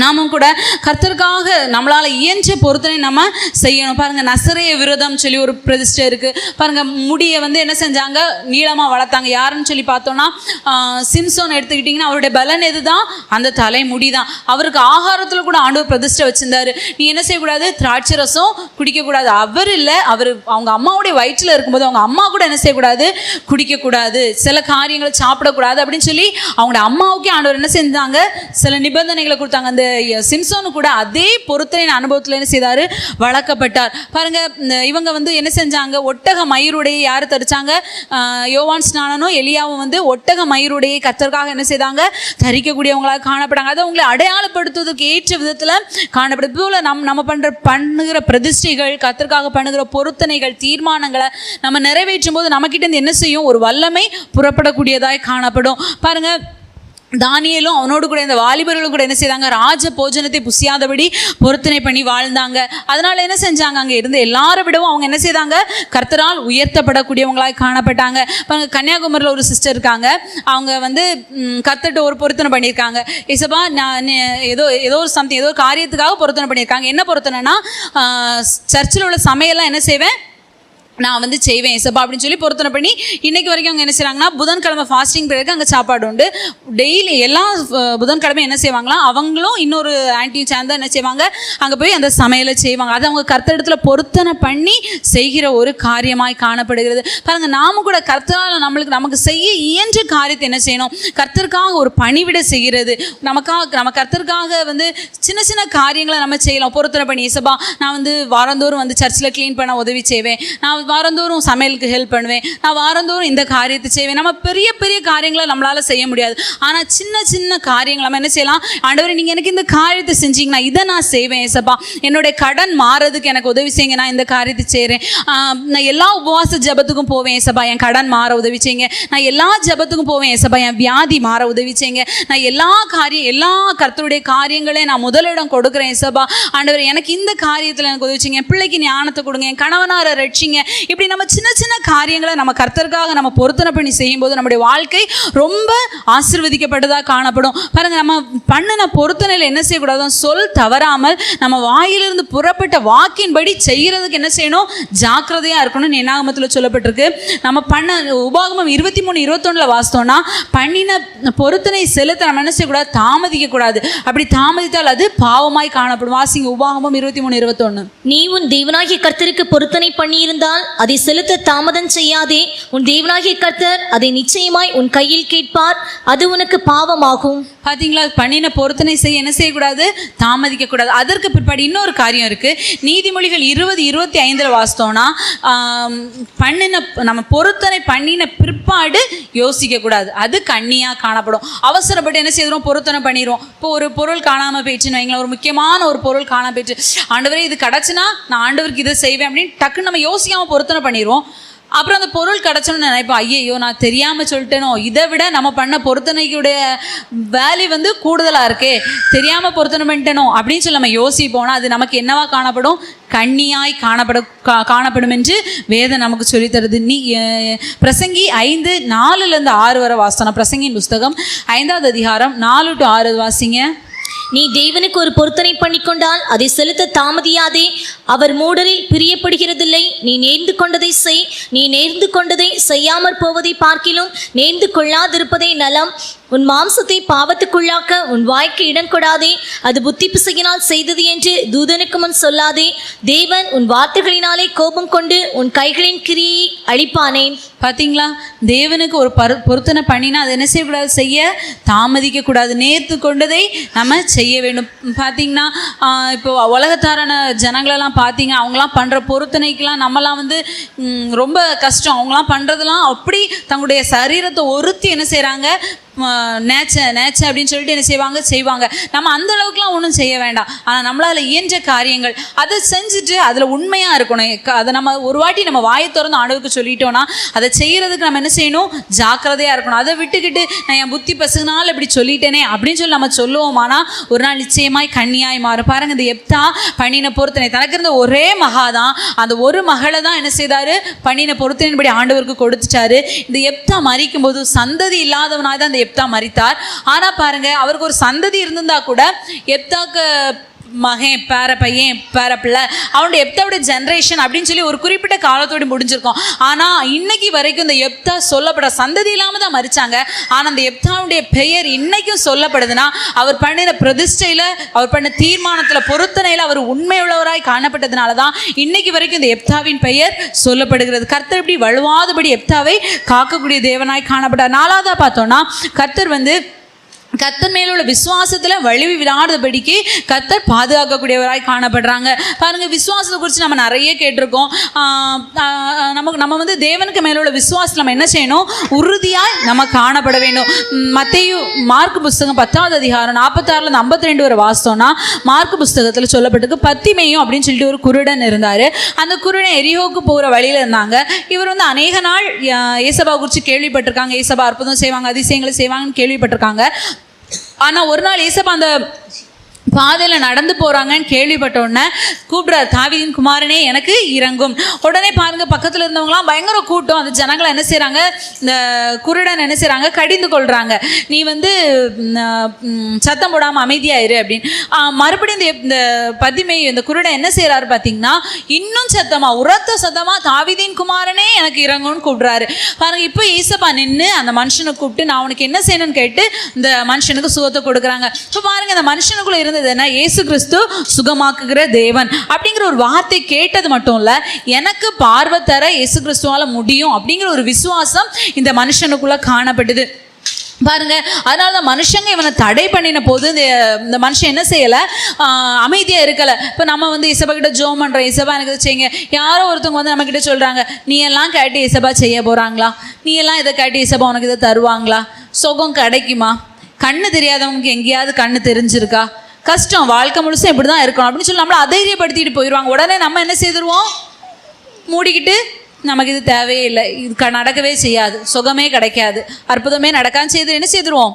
இயேசுப்பா மேலே இருக்கிற கொஞ்சம் நஞ்சு விசுவாசத்தை விட்டுட்டு திரும்பி போயிடுவோம். ஹாஸ்பிட்டல் போனாலும் அதே தான் சொல்லுவாங்க, நீங்கள் இந்த மாத்திரை சாகிற வரைக்கும் சாப்பிடுங்க, சாகிற வரைக்கும் நீங்கள் சாப்பிட்டீங்கன்னா நீங்கள் இப்படியே இருப்பீங்க. சில வியாதிகளுக்கு அப்படிதான், மருந்தே கிடையாது. பாருங்க, மருந்து சாப்பிட்டு நம்ம ரொம்ப நாள் வாழ போகிறதும் இல்லை. ஒரு மருந்து சாப்பிட்டா இன்னொரு வியாதியை கொண்டு வருது.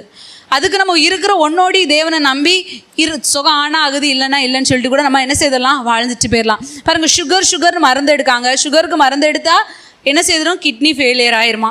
அதுக்கு பிற்பாடு நுரையீரல் பாதிக்குமா, கணையம் பாதிக்குமா, அப்படி பல கொஞ்சம் கொஞ்சமாக என்ன செய்தா அது வந்து சைடு எஃபெக்ட் வந்து நிறைய இருக்குதான். மெடிசின்ஸை குறித்து சொல்லும் போதே வந்து என்ன சொல்கிறாங்கன்னா, ஹாஸ்பிட்டலை குறித்து சொல்லும்போது சொல்கிறாங்க, ஹாஸ்பிட்டல் போயிட்டு அவங்களுடைய வருமானத்துக்காக இல்லாத நோயை இருக்கிறதா சொல்லி ஆப்ரேஷன் பண்ணுறாங்க. நம்ம ஊர்லேயே இந்த மாதிரி சம்பவங்கள்லாம் நடக்குது. பாருங்கள், இதை நம்பி நம்ம போகிறோம். ஆனால் ஏசப்பா மேலே இருக்கிற நம்பிக்கை, விசுவாசம் நமக்கு ரொம்ப குறைவாக காணப்படுது. எப்படிப்பட்ட சூழ்நிலை நமக்கு வந்தாலும் நம்மளை ஒருத்தவங்க சுகமே கிடைக்காது, நீ ஏசப்பாவை நம்பி உனக்கு பிரயோஜனமே இல்லைன்னு சொல்லி நம்மளை மட்டம் தட்டி வச்சாலும் நம்ம கர்த்தரை உறுதியாக பிடிச்சிருப்போம். ஆனால் நிச்சயமாக என்ன கிடைக்கும்? ஒரு நாள் நமக்கு சுகம் கிடைக்கும். ஏசப்பா நம்ம நிச்சயமாக ஒரு நாள் நின்று நம்மளை திரும்பி பார்ப்பாங்க. இவன் விசுவாசத்தில் உறுதியாக இருக்கானா, விசுவாசத்தில் இவன் விடாமல் இருக்கானா அப்படின்னு சொல்லி நம்மளை ஏசப்பா என்ன செய்வாங்க? சோதிச்சு கூட பார்க்கலாம். பாருங்க, இந்த மனுஷன் அவ்வளோ உரத்த சத்தமாக கூப்பிட்டோன்னு ஏசப்பா திரும்பி இந்த மனுஷனுக்கு சுகத்தை கொடுத்தாங்க. மத்தேயுல நம்ம வாசித்தோம்னா 15வது அதிகாரத்தில் சொல்லப்படுது, ஒரு கானானிய ஸ்திரீ, அவங்களுக்கு பாருங்க மகா பலகீனமாக இருக்காங்க. இப்போ ஏசப்பா கிட்ட வந்து அவங்க கேட்குறாங்க, ஏசப்பா என் பிள்ளைக்கு சுகத்தை கொடுங்க. ஏசப்பா சொல்கிறாங்க, நான் வந்து பிள்ளைகளின் அப்பத்தை எடுத்து நாய்க்குட்டிக்கு போடுறது நல்லதில்லை அப்படின்னு சொல்கிறாங்க. பிள்ளைகளின் அப்பங்கிறது தெய்வீக சுகம். அதை ஏசப்பா யாருக்கு கொடுக்க வந்தாங்கன்னா, அவங்களுடைய சொந்த ஜனமாக இஸ்ரவேல் ஜனத்துக்கு தான் கொடுக்க வந்தாங்க. இப்போ இந்த கானானிய ஸ்திரீ கேட்குறா, ஏசப்பா என் பிள்ளைக்கு சுகத்தை கொடுங்கன்னு கேட்டோன்னே ஏசப்பா இப்படி சொல்கிறாங்க. உடனே அந்த ஸ்திரீக்கு விசுவாசத்தை பாருங்க, உண்மைதான் ஏசப்பா, பிள்ளைகளுக்கு அப்பத்தை எடுத்து நாய்க்குட்டிக்கு போடக்கூடாது, நாங்களும் நம்மளும் என்ன செய்ய மாட்டோம், பிள்ளைகளுக்கு வச்சிருக்க சாப்பாடு எடுத்து நாய்க்குட்டிக்கு போட மாட்டோம், நாய்க்குட்டிக்கு தனியாக கொடுப்போம். ஆனால் பாருங்க, நாய்க்குட்டி நம்மளை சுற்றி வரும், கீழே விழுறது என்ன செய்யும்? மேஜிலேருந்து விழுகிற அந்த எச்சியை நாய்க்குட்டி சாப்பிடுமே அப்படின்னு சொல்கிறார். இப்போ நான் ஒரு நாய்க்குட்டி தான் ஏசப்பா, எனக்கு நீங்கள் சுகத்தை தராண்டா, நீங்கள் வச்சிருக்க அப்பத்தை எனக்கு தராண்டா, அதுலேருந்து விழுகிற அந்த எச்சியை போல் உள்ளதில் என் பிள்ளைக்கு சுகத்தை கொடுங்க. ஆண்டவர் சொல்ல, உன் விசுவாசம் பெரியது அப்படின்னு ஏசப்பா சொன்னாங்க. அந்த பதிமை குருடன் கிட்ட சொன்னாங்க, உன் விசுவாசம் உன்னை ரட்சித்தது அப்படின்னு சொன்னாங்க. பார்த்தீங்கன்னா, நம்முடைய ரட்சிப்பு, நம்மளுடைய சுகம், நம்மளுடைய காரியத்தின் ஜெயம் எதில் இருக்குன்னா விசுவாசத்தில் தான் இருக்குது. நம்ம விசுவாசம் ஆண்டவரை பிடிச்சிருப்போமானா நம்முடைய காரியத்தில் எல்லாம் நமக்கு ஜெயத்தை தரக்கூடியவராய் காணப்படுகிறார். இப்போ நம்ம வாழும்போது நம்ம விசுவாசத்தில் வாழ்கிறது முக்கியம் கிடையாது, நம்ம மறிக்கும் போது விசுவாசத்தோடு மறிக்கணும், அதுதான் நமக்கு முக்கியமாக காணப்படுது. இந்த பதிமை குருடன் பாருங்க, அவனுக்கு சுகம் கிடைச்சிது, அது வரைக்கும் விசுவாசமாக இருந்தாங்க. அதுக்கு பிற்பாடு எவ்வளோ நாள் ஆண்டவரை பின்பற்றினாங்கன்னு தெரியாது. இந்த கானானிய ஸ்திரீ சுகத்துக்காக தான் ஆண்டவர்கிட்ட வந்தாங்க. அதற்கு பிற்பாடு அவங்க போயிட்டாங்க. அதுக்கு பிற்பாடு உங்கள் வாழ்க்கையில் விசுவாசம் இருந்தா தேவனை தேடினாங்களான்னு தெரியாது.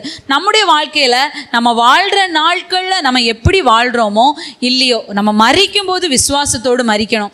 நம்முடைய ஓட்டம் முடியும் போது நம்மளை பார்த்து சொல்லணும், நல்ல போராட்டத்தை போராடினேன், ஓட்டத்தை முடித்தேன், விசுவாசத்தை காத்து கொண்டேங்கிற ஒரு வார்த்தை நம்மளை பார்த்து சொல்லப்படுகிற ஒரு இடத்திற்குரியவங்களா நம்ம என்ன செய்யணும், காணப்பட வேண்டியது அவசியமாய் காணப்படுகிறது. 1 பேதுரு நம்ம வாசித்தோம், நம்மளுக்கு விசுவாசம் பாருங்க ஆத்ம ரட்சிப்புக்கு தான் நமக்கு விசுவாசம் தேவையாக காணப்படுது. சுகத்துக்காக, நம்முடைய காரியங்களை ஜெயத்துக்காக, நம்முடைய எல்லா காரியங்களும் நன்மையாக இருக்கணுங்கிறதுக்காக மாத்திரம் நம்ம விசுவாசத்தை வந்து நம்ம சொல்கிறவங்களா இருக்கிறது மட்டும் இல்லை. விசுவாசத்தோட மெயினான காரியம் என்னன்னா நம்முடைய ஆத்மா ரட்சிக்கப்படும். 1 பேதுரு 1:7-9 வரை வாசிங்க. அழிந்து போகிற பொன் அக்னியினாலே சோதிக்கப்படும், அதை பார்க்கிலும் அதிக விலையேறப்பட்டதாய் இருக்கிற உங்கள் விசுவாசம் சோதிக்கப்பட்டு இயேசு கிறிஸ்து வெளிப்படும் போது உங்களுக்கு புகழ்ச்சியும் கனமும் மகிமையும் உண்டாக காணப்படும். அவரை நீங்கள் காணாமல் இருந்தும் அவரிடத்தில் அன்பு கூறுகிறீர்கள். இப்பொழுது அவரை தரிசியாமல் இருந்தும் அவரிடத்தில் விசுவாசம் வைத்து சொல்லி முடியாததும் மகிமையால் நிறைந்ததுமாய் இருக்கிற சந்தோஷம் உள்ளவர்களாய் களிக்கொண்டு உங்கள் விசுவாசத்தின் பலனாகிய ஆத்தும ரட்சிப்பை அடைகிறீர்கள். பார்த்தீங்களா, நம்முடைய விசுவாசம் எவ்வளோ காஸ்ட்லி அப்படின்னு சொல்லி நமக்கு தெரியறதில்ல. அழிந்து போகிற பொண்ணு என்ன செய்யுது, அக்னியினால் சோதிக்கப்பட்டு தான் வருது. அது சோதிக்கப்பட்டு, அது உருக்கப்பட்டு, அது அடிக்கப்பட்டு தான் அவ்வளோ ஒரு காஸ்ட்லியான ஒரு பொருளாக வெளியே வருது. அதை விட வெளியேற பெற்று நம்முடைய விசுவாசம் என்ன செய்யணும், சோதிக்கப்படும் போது தான் நமக்குள்ள விசுவாசம் இருக்கான்னு தெரியும். எல்லாரும் என்ன நினைக்கிறோம், எனக்கு இந்த சோதனை வந்துச்சு, எனக்கு இந்த வியாதி வந்துச்சு, எனக்கு இந்த பலவீனம் வந்துச்சு, எனக்கு இந்த பிரச்சனை வந்துச்சு, ஏன் வந்துன்னு யோசிக்கிறோமே தவிர எதுக்காக வந்துன்னு யோசிக்க மாட்டேங்கிறோம். எதுக்காக வந்தது, இந்த சூழலில் நான் ஏசபாவை உறுதியாக பிடிச்சிட்டு இருக்கேனா, ஏசபாவை நம்பி இருக்கேனா, ஏசபாவை சார்ந்து இருக்கேனா, அதற்காக தான் இது நமக்கு வருது. இந்த சூழ்நிலைகள் அனுமதிக்கப்படுதுங்கிறத நம்ம விட்டுட்டு ஐயோ எனக்கு இப்படி வந்துச்சேன்னு சொல்லி என்ன செய்கிறோம், நம்ம ஆண்டவரை விட்டு தூரம் போகக்கூடியவங்களாக காணப்படுகிறோம். நம்ம அந்த சோதனையின் மத்தியில் என்ன செய்யணும்னா, நம்முடைய விசுவாசம் வந்து விலையேற பெற்றுதான் மாற்றப்படுவதற்கு நம்ம என்ன செய்யணும், அந்த சோதனையை சகித்து அந்த சூழ்நிலையில் நம்ம ஜெயித்து வரும்போது தான் நம்முடைய விசுவாசத்தின் பலன், விசுவாசத்தில் நம்ம இருக்கிறதுக்கு நமக்கு கிடைக்கிற பலன் என்னன்னா ஆத்ம ரட்சிப்பு தான். பாருங்க, இந்த பூமியில் ஆண்டவர் நமக்கு நல்ல சுகமாக நம்மளை வச்சிருக்கலாம், நல்ல செழிப்பாக வச்சிருக்கலாம், பணம், பொருள், ஆஸ்தி, அந்தஸ்து, காரு, பங்களா. நான் எங்கே போனாலும் குமரி மாவட்டத்தில் நம்ம பேரை சொன்னால் தெரியாதவங்களே இல்லைங்கிற இடத்துக்கு ஆண்டவர் நம்மளை உயர்த்தி வச்சிருக்கலாம். ஆனால் பாருங்க, மரிக்கும் போது நமக்கு வந்து தேவன் விரும்புகிற காரியம் நம்மக்கிட்ட இல்லைன்னா அவ்வளோ நாள் நமக்கு கிடைச்ச எந்த பெயர், புகழ், பணம், வசதி எதுவுமே பிரயோஜனமே இல்லைங்க. ஒருவேளை நம்ம இன்னைக்கு ஒன்றுமே இல்லாமல் இருக்கலாம், அட்ட தரித்திரமாக இருக்கலாம். ஆனால் கர்த்தருடைய பார்வையில் விசுவாசத்தில் நம்ம இருந்தோம். ஆனால் ஒரு தரித்திரன் வாழ்ந்தான். இந்த தரித்திரனை பாருங்க, அவனுக்கு எதுவுமே இல்லை, சாப்பாடு கூட இல்லை, நாய் கூட சேர்ந்து எச்சி அந்த குப்பையில் கிடக்கிற எச்சியை சாப்பிட்டுட்டு இருந்தான் பாருங்க. ஆனால் அந்த மனுஷன் எப்படி இருந்தானா, ஐஸ்வர்யவானாய் தான் காணப்பட்டான். பரலோக பார்வையில் இந்த தரித்திரன் பூமியில ஐஸ்வர்யவானாய் தானா, பூமியில் ஐஸ்வர்யவானாய் சம்பிராயமாய் வாழ்ந்த மனுஷன் நரகத்துக்கு போகக்கூடிய ஒரு தரித்திரனாய் காணப்பட்டான். நம்முடைய வாழ்க்கையில் ஒருவேளை எதுவுமே இல்லாமல் இருக்கலாம், பணம் இல்லை, பொருள் இல்லை, வசதி இல்லை, என்னை பார்த்து ஒருத்தவங்க வான் சொல்ற அளவுக்குரிய அந்தஸ்து கூட எனக்கு இல்லை, தள்ளி நில்லுன்னு என்னை ஒதுக்கி வைக்கிறாங்க. அப்படி ஒரு சூழ்நிலையில் நம்ம வாழ்ந்துட்டு இருக்கலாம். சொந்த குடும்பம் நம்மளை ஒதுக்கலாம், நம்ம இன்ன ஜன பந்துக்கள் நம்மளை புறக்கணிச்சு வைக்கலாம். ஒரு விசேஷ வீட்டுக்கு கூப்பிட்டா கூட கூப்பிடுவாங்க, நாங்கள் போனால் அதுக்குரிய ஒரு சின்ன கனம் கூட நமக்கு தராமல் இருக்கலாம். ஆனால் ரொம்ப சந்தோஷப்படுங்க, ஏன்னா இப்போ நம்ம பரலோகத்தில் யாராக இருக்கும், ஐஸ்வர்யவான்களாய் காணப்படுகிறோம். தேவனுடைய பார்வையிலையும் பரிசுத்த தூதர்களுடைய பார்வையில் நம்ம ஐஸ்வர்யவான்களாய் காணப்படுகிறோம். நம்ம மரிக்கும் போது விசுவாசத்தின் பலனாய் நம்முடைய ஆத்ம ரட்சிப்பை நம்ம பெற்றுக்கொள்வோம். பரலோக ராஜ்யத்துக்கு நிச்சயமாக நான் போவேங்கிற நம்பிக்கையோடி நம்ம மரிப்போம். ஆனால் அதுதான் நம்மளுடைய விசுவாசத்தின் பலனாய் காணப்படுகிறது. அப்படிப்பட்ட ஒரு விசுவாசத்தோடு வாழ்ந்து கர்த்தருடைய ராஜ்யத்துக்குரிய அந்த ஆத்ம ரட்சிப்பை கர்த்தர் நமக்கு தருவாராக. அல்லேலூயா. பாருங்க, சிலர் விசுவாசத்தை விட்டு ஏன் வழுகி போறாங்கன்னா, பணத்துக்காக, பண இச்சையினால என்ன செய்யறாங்க, விசுவாசத்தை விட்டு வழுகி போறாங்கன்னு 1 தீமோத்தேயு 6:10 சொல்லுது. சிலர் என்ன செய்யறாங்க, விசுவாசத்தை கவிழ்த்தார்கள் அப்படின்னு சொல்லுது. இன்னும் சொல்லப்பட்டிருக்கு, இம்மனே அலெக்சாந்தர் அப்படிங்கிறவங்க என்ன செய்யறாங்க, விசுவாச கப்பலை சேதப்படுத்தினார்கள். இப்படி நம்மளுடைய விசுவாச பாதையில நம்மளை சேதப்படுத்த முடியாது, நம்மை கவிழ்த்து போட முடியாது சில வல்லமைகள் போராடும். அந்த சமயத்தில் நம்ம என்ன செய்யணும், கர்த்தரை பற்றி கொண்டு அந்த காரியங்களை நம்ம ஜெயித்து வாழ வேண்டியது அவசியமாய் காணப்படுகிறது.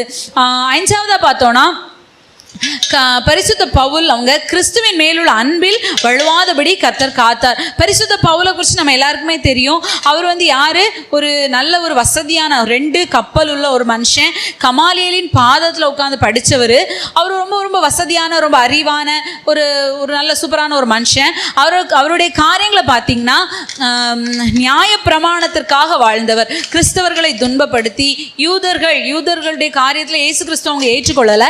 அதனால இயேசு வேண்டாம், அந்த நியாய பிரமாணம் தான் வேணும், நியாய பிரமாணத்தின்படி தான் ஜீவிக்கணும், கிறிஸ்துவை பின்பற்றுவது தவறு அப்படின்னு சொல்லிட்டு எல்லாரையும் துன்பப்படுத்தி சபையை அடிச்சு உடைச்சு சீஷர்கள் எல்லாம் சிதற பண்ணுகிற அனுபவத்தில் ஸ்தேவான் கொல்லப்படும் போது எல்லாரும் அவங்களோட வஸ்திரங்களை கழத்தி இந்த சவுலுக்கு பாதத்தில் தான் வச்சாங்கன்னு சொல்லப்பட்டது. ஒரு துன்மார்க்கரை போல, துன்மார்க்கர் இல்லை, அப்படி ஒரு மனுஷனாக காணப்பட்டவர்.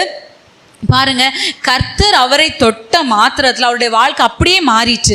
பாருங்க, இவர் என்ன சொல்ற, ரோமர் 5:5 நம்ம வாஸ்தவன் அவர் சொல்றாரு, அபிஷேகத்தினால தேவனுடைய அன்பு நம்முடைய இருதயத்தில் ஊற்றப்பட்டிருக்குன்னு சொல்லப்பட்டிருக்கு. வாசிங்க. மேலும் நமக்கு அருளப்பட்ட பரிசுத்த ஆவியினாலே தேவ அன்பு நம்முடைய இருதயங்களில் ஊற்றப்பட்டிருக்கிறபடியால் அந்த நம்பிக்கை நம்மை வெட்கப்படுத்தாது. பாருங்க, நம்ம ஒவ்வொருவருக்குள்ளேயும் தேவனுடைய அன்பு எப்போ வருதுன்னா, பரிசுத்தாவினுடைய அபிஷேகத்தை நம்ம பெற்றுக்கொள்ளும் போது தான் தேவனுடைய அன்பு நம்முடைய இருதயத்தில் ஊற்றப்படுகிறது. நம்ம பெற்றுக்கொண்ட அபிஷேகம் வந்து என்ன செய்யாது, நம்மளை ஒரு நாளும் வெட்கப்படுத்தவே செய்யாது.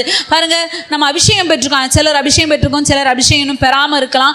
பாருங்க, பரிசுத்த அபிஷேகத்தை பெற்றாதான் நம்ம என்ன செய்ய முடியும், கர்த்தருடைய ராஜ்யத்துக்கு, கர்த்தருடைய வருகையில நம்ம எடுத்துக்கொள்ளப்பட முடியும். பாருங்க, இந்த அபிஷேகம், அந்த அன்பு தான் வந்து என்ன செய்ய, இந்த அபிஷேகம் தான் தேவனை நாம் அன்பு கூறுவதற்கு நம்மை உந்தி தள்ளக்கூடிய ஒரு காரியமாக காணப்படும். பார்த்தீங்கன்னா இன்னைக்கு அநேகருக்குள்ள பரிசுத்த அபிஷேகத்தை குறித்த அந்த தெளிவு இல்லை. அபிஷேகம் பெற்றவங்களுக்கு கூட ஆவில நிரம்பணும்னு சொல்லி அந்த இதுவே இல்லை.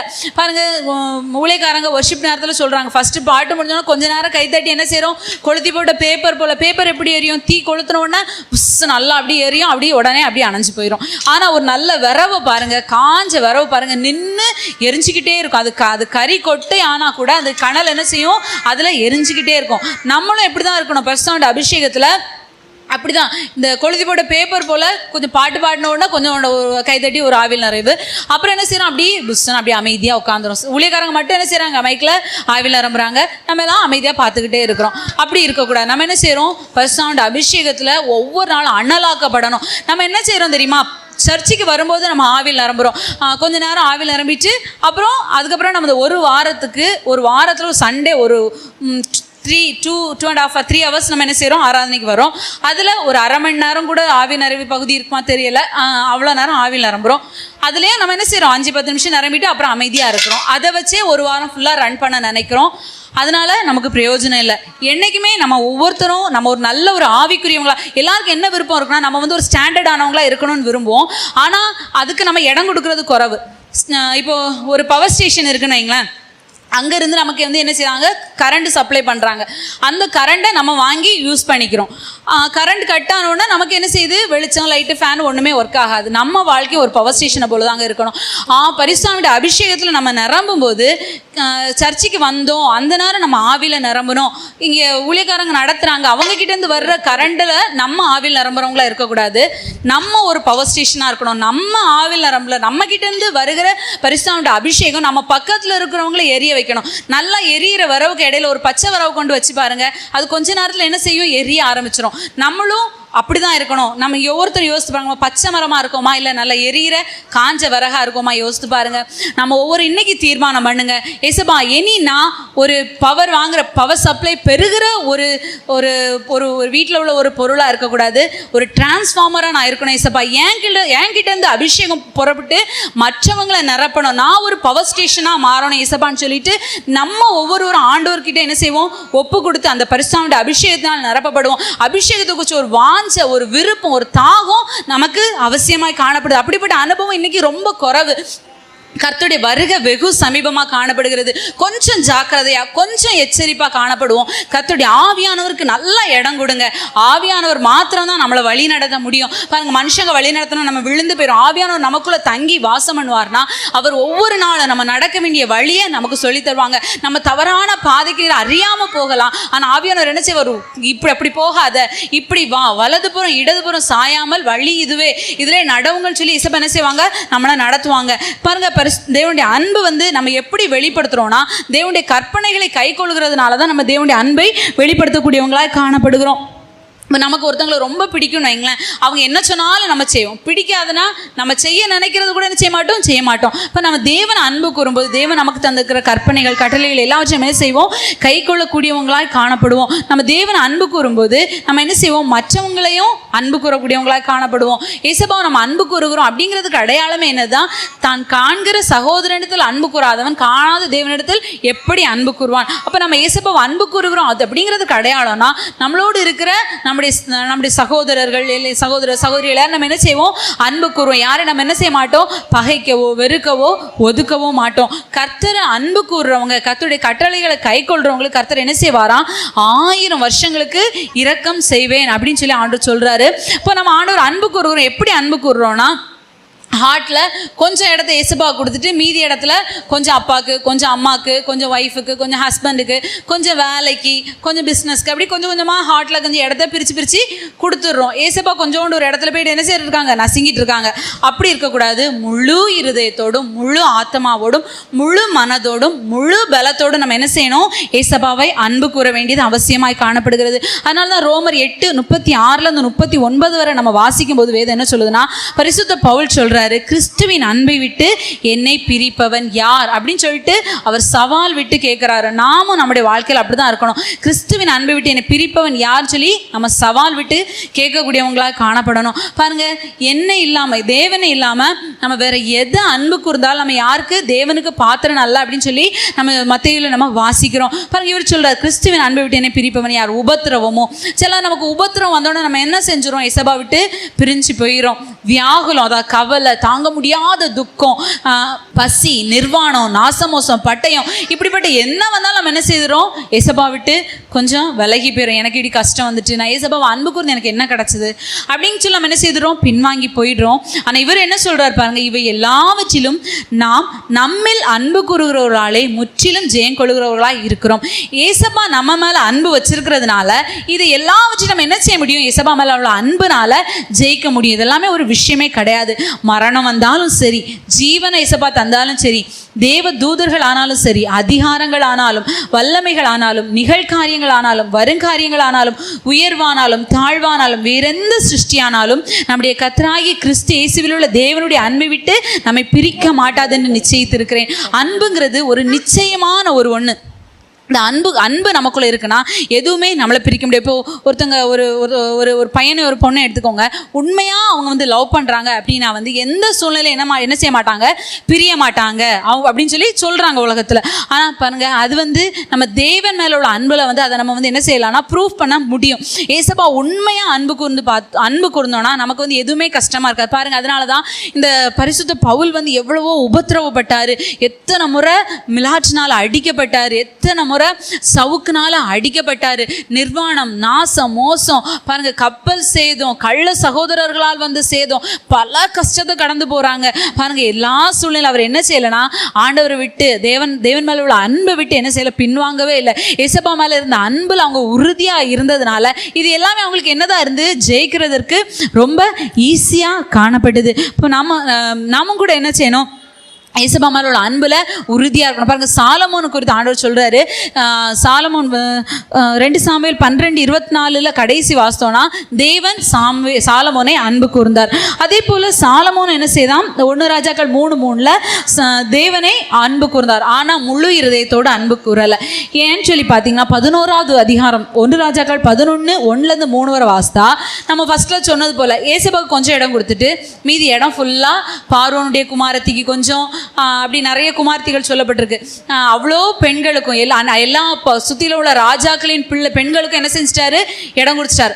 1000 பெண்கள் மனைவிகள், அதாவது 700 மனைவிகள், 300 மறுமனையாட்டிகள், 1000 பெண்களுக்கு அந்த மனுஷனுடைய ஹார்ட் இத்தனோண்டு தான் இருக்கும். நம்ம உள்ளங்கை அளவுக்கு தான் ஹார்ட் இருக்குமா. இந்த ஹார்ட்டுக்குள்ள இந்த 1000 பேர் பிளஸ் ஆண்டவர், அதுக்கு இன்னும் யாரெல்லாம் அந்த ஹார்ட்டுக்குள்ள இருந்தாங்க தெரியல. பாருங்க, இப்படி ஆண்டவரை முழு இருதயத்தோட அன்பு கூறாததுனால அந்த 1 ராஜாக்கள் 11:3 வாசிக்கும்போது வாசிங்க. அவனுக்கு பிரபுக்கள் குலமான 700 மனையாட்டிகளும் 300 மறுமனையாட்டிகளும் இருந்தார்கள். அவனுடைய ஸ்திரீகள் அவன் இருதயத்தை வழுவி போக பண்ணினார்கள். பாத்தீங்களா, அந்த ஸ்திரீகள் அவனுடைய இருதயத்தை வழுவி போக பண்ணினார்கள். கர்த்தரை நேசிக்கும்படியாய் தெரிந்து கொள்ளப்பட்ட ஒரு சாலமோன், ஆனா ஆண்டவரை விட்டு வழுவி போய் அந்நிய தெய்வங்களுக்கு பலியிடுகிற ஒருவனாய் மாற்றப்பட்டான். பாத்தீங்கன்னா இதற்கு காரணம் என்ன? கர்த்தரை அன்பு கூறாமல் அந்நியர் மேல அன்பு வைத்ததுனால தான் அவனுடைய வாழ்க்கை வழுகி போகக்கூடியதாக காணப்படுது. எபேசு சபையை குறித்து கூட நம்ம பார்க்கிறோம். ஆதி அன்புல இருந்து நீ விழுந்துச்ச அப்படின்னு ஆலோசனை, ஆதியில் கொண்டு வந்த அன்பை நீ விட்டுட்ட. பாருங்க, நம்ம ஆண்டவருக்குள்ள வரும்போது ஆவிக்குரிய ஜீவிதத்துல காலடி எடுத்து வைக்கும்போது ஏசப்பா ரொம்ப அன்பு கூறுவோம். ஏசப்பா தான் எனக்கு எல்லாமே வாழ்வோம். ஆனால் நாட்கள் கடந்து போக போக சில நன்மைகள் ஆசீர்வாதங்கள் நமக்கு வரும்போது நம்ம என்ன செய்வோம்னா ஏசப்பா மேல உள்ள அன்பை விட்டுட்டு அந்த காரியங்களை அன்பு கூறக்கூடியவங்களாய் காணப்படுவோம். கடமைக்காக ஆண்டவர் அன்பு கூறக்கூடியவங்களாக காணப்படுவோம். அப்படிப்பட்ட அன்புனால நம்ம என்ன, நம்முடைய வாழ்க்கை விழுந்து போய்விடும். நம்ம அப்படிப்பட்ட அனுபவத்தில் நம்ம விழுந்து விடாதபடிக்கு கர்த்தரை மாத்திரம் நம்ம அன்பு கூறக்கூடியவங்களாய் காணப்படும் போது கர்த்தர் என்ன செய்வார்? நம்மை பாதுகாக்கக்கூடியவராய் காணப்படுவார். வழுவாமல் காத்திட்ட தேவனே, என் வலக்கரம் பிடித்தவரே, கண்ணிக்கெல்லாம் விலகியனை வாழ்ந்திட செய்பவரே, வழுவாமல் காத்திட்ட தேவனே, என் வலக்கரம் பிடிப்பவரே, கண்ணிகட்கெல்லாம் விலகியனை வாழ்ந்திட செய்பவரே, ஆயிரம் நாவிருந்தாலும் நன்றி சொல்லி தீராதே, வாழ்நாளெல்லாம் உம்மை பாட வார்த்தைகளும் போதாதே, நான் உள்ளளவும் துதிப்பேன் உன்னதரே சுவை, நான் உள்ளளவும் துதிப்பேன் உன்னதரே சுவை. பாருங்க, நம்ம வழுவாமல் காக்கிற தேவன் இந்நாள் வரைக்கும் கர்த்தருடைய அன்புல கர்த்தருடைய சமூகத்துல கர்த்தர் நம்மை வழுவாதபடி காத்து வருகிறார். அவருக்காக நம்ம ஒவ்வொரு நாளும் நன்றி உள்ளவங்களை வாழ வேண்டியது அவசியமாய் காணப்படுது. ஆறாவது பார்த்தீங்கன்னா, அப்போஸ்தலனாகிய பேதுரு அவருடைய ஊழியத்தை விட்டு வழுவாதபடி தேவன் காக்கக்கூடியவராய் காணப்பட்டார். தேவன் நம்ம ஒவ்வொருவரையும் நம்ம அழைத்தாங்க. ஒவ்வொருவரையும் அழைத்து தெரிந்து கொண்டு தான் கர்த்தருடைய சமூகத்துக்கு கொண்டு வந்திருக்காங்க. ஒவ்வொருவருக்கும் ஒரு தனிப்பட்ட அழைப்பு இருக்கு. இப்போ நான் ஒரு விசுவாசி தானே, எனக்கு என்ன அழைப்பு இருக்கு, எனக்கு என்ன ஆண்டவர் வச்சிருக்காங்க, வர்றது ஆண்டவர் வாரம் ஆராதிக்கிறோம் போகிறோம், இதுக்கெல்லாம் அழைப்புலாம் யாருக்கு தான் இருக்கும்? ஊழியக்காரங்களுக்கு தான் அழைப்பு இருக்கும். அதனால தான் அவங்க வந்து ஊழியம் செய்கிறாங்க. தெரிந்து கொள்ளுதல் இருக்கிறவங்க வந்து செய்கிறாங்க, இல்லாதவங்க நம்ம போக்கில் இருக்கோம் அப்படின்னு சொல்லி நம்ம இருக்கிற அனுபவம். ஒவ்வொரு தனிப்பட்ட மனுஷனுக்கும் கர்த்தர் ஒரு அழைப்பை கொடுத்து தான் அவருடைய சமூகத்தில் கொண்டு வந்து வச்சிருக்காங்க. ஒவ்வொருவரையும் கர்த்தர் தெரிந்து கொண்டு தான் வச்சிருக்காங்க. எத்தனையோ பேர் இந்த பூமியில வாழ்றாங்க. எல்லாரும் உங்களை மாதிரி ஆண்டவர் நம்ம மாதிரி ஆண்டவர் ஆராதிக்கிறதுக்கு அவங்களுக்கு பாருங்க ஒரு தருணம் கொடுக்கப்படலை. கர்த்தர் ஆராதிக்கும்படியாய் நீங்க அழைக்கப்பட்டிருக்கலாம். கர்த்தருக்கு பணிவிடை செய்யும்படியா நீங்க அழைக்கப்பட்டிருக்கலாம். ஒரு காரியத்தை உங்களை வச்சு தான் செய்ய முடியும். அதற்கு உங்களை தெரிந்து கொண்டே வச்சுப்பாங்க. அப்போ ஒருவேளை நம்ம நினைப்போம், இது ஒரு சர்ச்சில் ஒரு ஹெல்ப் பண்ணுற தூக்குறது ஒரு வேலையா அப்படின்னு நினைப்போம். எல்லாராலும் அந்த வேலையை செய்ய முடியாதுங்க. கர்த்தரால் தெரிந்து கொள்ளப்பட்ட அழைக்கப்பட்ட ஜனத்தால் அதை செய்யாமல் இருக்கவும் முடியாது. பார்த்தீங்கன்னா சின்ன விஷயம் தான். நான் இப்போ ஒரு தூக்குறது நான் அடிக்கடி சொல்ல அப்படின்னு நினைக்கிறீங்க. அப்படி இல்லை, பல காரியங்கள் இருக்குது. இப்போ நம்ம கர்த்தருடைய ஊழியத்தின் பகுதியில் நிறைய காரியங்கள் நம்ம சொல்லலாம். சுவிசேஷம் அறிவிக்க போகிறது, ட்ராக்ஸ் கொடுக்கறது, ஒரு ஹாஸ்பிட்டலில் போய் ஒரு வியாதியஸ்தருக்கு ஜெபம் பண்ணுறது, நம்ம வீட்டு பக்கத்தில் இருப்பாங்க அவங்கக்கிட்ட போய் ஜெபம் பண்ணுறது, அவங்களுக்கு சுவிசேஷம் அறிவிக்கிறது, நம்மளை பார்க்க நம்ம வீட்டுக்கு வருவாங்க அவங்களுக்கு கர்த்தரை குறித்து சொல்கிறது. பாருங்கள், நான் இவ்வளோ ஆசீர்வாதமாக இருக்கேன், அது காரணம் இதுதான். ஏசப்பா என்ன இப்படி மாற்றியிருக்காங்க, என் வாழ்க்கையில் இப்படி ஏசப்பா எனக்கு ஒரு நன்மை செஞ்சுருக்காங்க, ஒரு சாட்சி சொல்கிறது. அப்படி ஏசப்பா உங்களுக்குன்னு ஒரு ஸ்பெஷலாக ஏதோ ஒரு காரியத்தை தந்திருக்கலாம். அந்த காரியத்தை நம்ம என்ன செய்யணும்? கர்த்தருக்கென்று செய்கிறவங்களாய், கர்த்தர் நம்ம அழைத்த அழைப்பில் உண்மை உள்ளவங்களாய் நம்ம வாழ வேண்டியது அவசியமாக காணப்படும். பாருங்கள், பேதுரு வந்து சொல்கிறாரு, ஏசப்பா வந்து அவருடைய பாடுகளை குறித்து சொல்லும்போது லூக்கா 22 நம்ம வாசித்தோம்னா ஏசப்பா சொல்கிறாங்க, பேதுருவே உன்னை வந்து சீமோனே நீ என்ன செய்ய போகிற? சாத்தா உன்னை சொலகளை போட்டு புடைக்கிறதுக்கு என்கிட்ட உத்தரவு கேட்டிருக்கா. ஆனால் நான் உனக்காக வேண்டிக் கொள்கிறேன், நீ குணப்பட்ட பின் உன் சகோதரர்களையும் நீ திடப்படுத்து அப்படின்னு சொல்கிறாரு. இப்போ பேதுரு சொல்கிறாரு, ஆண்டவரே எனக்கு மரணம் வந்தாலும் சரி, சாவிலும் காவலிலும் கூட நான் என்ன செய்வேன், உம்மை பின்பற்றுவேன்னு சொல்றாரு. சொன்னவன் ஆண்டவர் சொல்றாரு, சேவல் கூறதுக்கு முன்னாடி 3 தடவை நீ என்ன மறுதளிச்சிருவா. சொன்ன நேரத்துல இருந்து விடிய காலத்துக்குள்ள ஆண்டவர் சொல்றாங்க, நீ என்ன 3 தடவை மறுதளிச்சிருவ. அதே போல சூழ்நிலை 3 தடவை பேதுரு ஏசபா பிடிக்கப்பட்ட பிற்பாடு ஏசபாவை மறுதளிச்சிறாரு. காவலிலும் மரணத்திலும் உம்மை பின்பற்றுவேன்னு சொன்னவர் பாருங்க, ஆண்டவரை மறுதளிக்கிறாரு. ஆனா இன்னும் அவர் வழுகி விழலை, கர்த்தர் அவரை காத்து கொண்டார். ஏன்னா யூதாஸ் நம்ம எடுத்துக்கிட்டோம்னா, யூதாஸ் பாருங்க இயேசுவை காமிச்சு கொடுத்துட்டான், அப்புறம் அவன் மனம் திரும்பாமலே செத்து போயிட்டான், அவன் வழுகி போயிட்டான். ஆனா இந்த பேதுருவை பாருங்க, ஏசபா மறுதளிச்ச உடனே ஏசபா அவனை திரும்பி பார்க்குறாங்க. உடனே பேதுரு மனங்கசந்து வெளியே போய் மனங்கசந்து அழுதார். அழுத பிற்பாடு அவர் குறித்து நம்ம வாசித்தோன்னா யோவான் 21:3 வாசிக்கும்போது இந்த பேதுரு என்ன செய்கிறாரு, ஏசபா மறிச்சிட்டாங்க, உயிர் தெழுந்துட்டாங்க, தரிசனம் ஆயாச்சு. இப்போது தன்னுடைய அழைப்பை விட்டுட்டு மறுபடியும் மீன் பிடிக்க போகலான்னு சொல்லி கூட உள்ளவங்களை கூப்பிடுறாரு. கூப்பிட்டோன்னா எல்லாரும் சரி மீன் பிடிக்க போகலான்னு போகிறாங்க. மீன் பிடிக்கிறாங்க, ராத்திரி முழுசும் பிரயாசப்பட்டாங்க, ஒன்றுமே அகப்படவே இல்லை. கர்த்தர் உங்களை அழைச்ச அழைப்பை விட்டு நீங்கள் வேற எதுக்கு ஓடினாலும் உங்களால் அந்த காரியத்தை சாதிக்கவே முடியாது. நீங்கள் தலைகீழாக நின்னாலும் என்ன முடியாது, சாதிக்க முடியாது. கர்த்தர் உங்களை அழைச்ச அழைப்பு, உங்களை தெரிந்து கொள்ளுதலை நீங்க அறிந்து கொண்டு என்ன செய்யணும், கர்த்தரை விட்டு விலகாமல் அந்த அழைப்புல நீங்க நம்ம நிற்க வேண்டியது அவசியமா இருக்குது. பாருங்க, இப்ப இவர் ஓடுறாரு, முழுவதும் பிரயாசப்பட்டாங்க, பலன் இல்லை. கரைக்கு வர்றாங்க, கரையில ஏசப்பா நிக்கிறாங்க. ஏசப்பான்னு ஒருத்தருக்கும் தெரியல. இது ஏசப்பா 3வது முறை தரிசனம் ஆகுறாங்க உயிர் தெழுந்த பிற்பாடு. அப்போ சொல்கிறாங்க, உங்கள் படகுக்கு வலது பக்கத்தில் வலையை போடுங்க. வலையை போட்டாங்க. கரையில் 153 மீன், பெரிய மீன் ஆகப்பட்டது. வலையை இழுக்க முடியல. அப்போ தான் ஏசப்பாவுக்கு அன்பான சீஷன் சொல்கிறார், யோவான் சொல்கிறாரு, அவர் கர்த்தர். ஏன்னா ஆண்டவரால் மட்டும்தான் இவ்வளோ ஒரு அற்புதத்தை செய்ய முடியும். ஆழ்கடலில் போய் வலை போட்டு ராத்திரி முழுசும் ஒரு மீனும் கிடைக்கல. ஆனால் கரையில் 153 பெரிய மீன் கிடைக்குதுன்னா கர்த்தர் தான் இதை செய்ய முடியும் சொல்லிட்டு கர்த்தர்னு சொல்லி ஐடென்டிஃபை பண்ணிட்டாங்க. பாருங்கள், இப்போ இந்த பேதுரு என்ன செய்கிறாரு, ஆண்டவர்கிட்ட ஓடி போகிறாரு. இப்போ ஏசப்பா அவங்க எல்லாரும் சாப்பிட்றாங்க. சாப்பிட்டு எடுத்து முடிச்சுட்டு ஏசப்பா கேட்குறாங்க, நீ என்னை நேசிக்கிறாயா, நீ என்ன அன்பா இருக்கிறாயா? உடனே பேதுரு சொல்றாரு, ஆமா ஆண்டவரே, உண்மை நேசிக்கிறேன்னு உமக்கு தெரியும். உடனே ஆண்டவர் சொல்றாரு, நீ என் ஆட்டுக்குட்டிகளை மேய்ப்பாயாக. 2வது கேட்குறாங்க. அதே போல சொல்றாரு, நீ என் ஆடுகளை மேய்ப்பாயாக. பாருங்க, இவருடைய அழைப்பு என்ன, ஒரு சபையை நடத்த வேண்டிய ஒரு அழைப்பு. ஆட்டுக்குட்டி ஆடுகளையும் மேய்த்து கர்த்தருடைய மந்தையை மேய்க்க வேண்டிய ஒரு பொறுப்பு இந்த பேதுரு அவருக்கு கொடுக்கப்படுது. 3வது ஆண்டவர் கேட்டோன்னே அந்த பேதுருக்கு ரொம்ப சங்கடம். ஏசப்பா 2 வாட்டி சொல்லிட்டேன், இன்னும் நீங்கள் கேட்குறீங்க, உங்களுக்கு எல்லாம் தெரியும் ஏசப்பா அப்படின்னு சொன்னோன்னே மறுபடியும் ஆண்டவர் சொல்றாரு, என் ஆடுகளை மேய்ப்பாயாக. பாருங்க, ஒரு ஊழியத்தை செய்யும்படியான ஒரு அழைப்பு இந்த பேதுருக்கு கொடுக்கப்பட்டது. பாருங்க, அவர் தவறி விழ வேண்டிய சூழ்நிலை. ஆனால் கூட பாருங்க, தேவ அன்புனால் அவர் கட்டப்பட்டதுனால அவருடைய ஊழியத்தை விட்டு வழுகி விடாதபடி கர்த்தர் என்ன செய்தார், பாதுகாத்தார். அதுக்கு பிற்பாடு பாருங்க, வேத வல்லுநர்கள் சொல்றாங்க, இந்த பேதுரு சபையை நடத்துறாரு. சபையில் நிறைய நிந்தைகள், பிரச்சனைகள், போராட்டங்கள் இவரால் தாங்கவே முடியலை. ஒரு நாள் இவர் என்ன செஞ்சா, எனக்கு இந்த ஊழியமே வேண்டாம் ஏசப்பான்னு சொல்லிட்டு இவர் ஊழியத்தை விட்டு போகலான்னு சொல்லி நடந்து போயிட்டே இருந்தாராம். இவர் போகும்போது இவருக்கு முன்பாக ஒருத்தர் நடந்து வாராராம், சிலுவையை தூக்கிட்டு. அப்போ இவர் பார்க்கற, யார் இது சிலுவை தூக்கிட்டு வர? பார்த்தா ஏசப்பா. உடனே இவர் கேட்குற, ஆண்டவரே நீங்க ஏன் சிலுவை தூக்கிட்டு போறீங்க ஏசப்பா? உடனே ஏசப்பா சொன்னாங்களாம், நீ தான் உன் சிலுவை வேண்டான்னு சொல்லிட்டு விட்டுட்டு போயிட்டியே, இனி அதை யார் செய்வா, என் மந்தையை யார் மேய்ப்பா, நானே போய் மேய்ச்சிக்கிறேன் அப்படின்னு சொல்லி ஏசப்பா சோகமாக அந்த சிலுவையை தூக்கிட்டு போகிறாங்களாம். உடனே இந்த பேதுரு உடனே ஒப்பு கொடுத்தாரு, ஆண்டவரே என்னை மன்னிச்சிருங்க, இனி நான் உங்களை விட்டுட்டு போக மாட்டேன் ஏசப்பா, இனி நான் மறுதளிக்க மாட்டேன் ஏசப்பா, உங்கள் ஊழியத்தை நான் செய்வேன் ஏசப்பா, நீங்கள் எனக்கு தந்த சபையை நான் நடத்துவேன் ஏசப்பா, நீங்கள் என்ன எந்த நோக்கத்துக்காக அழைச்சிங்களோ வேறு பிரிச்சிங்களோ அந்த நோக்கத்தை நான் நிறைவேற்றுவேன் ஏசப்பான்னு சொல்லி ஆண்டவருக்கு ஒப்பு கொடுத்தாரு. அந்த 21வது யோவான் 21:19 வாசிங்க.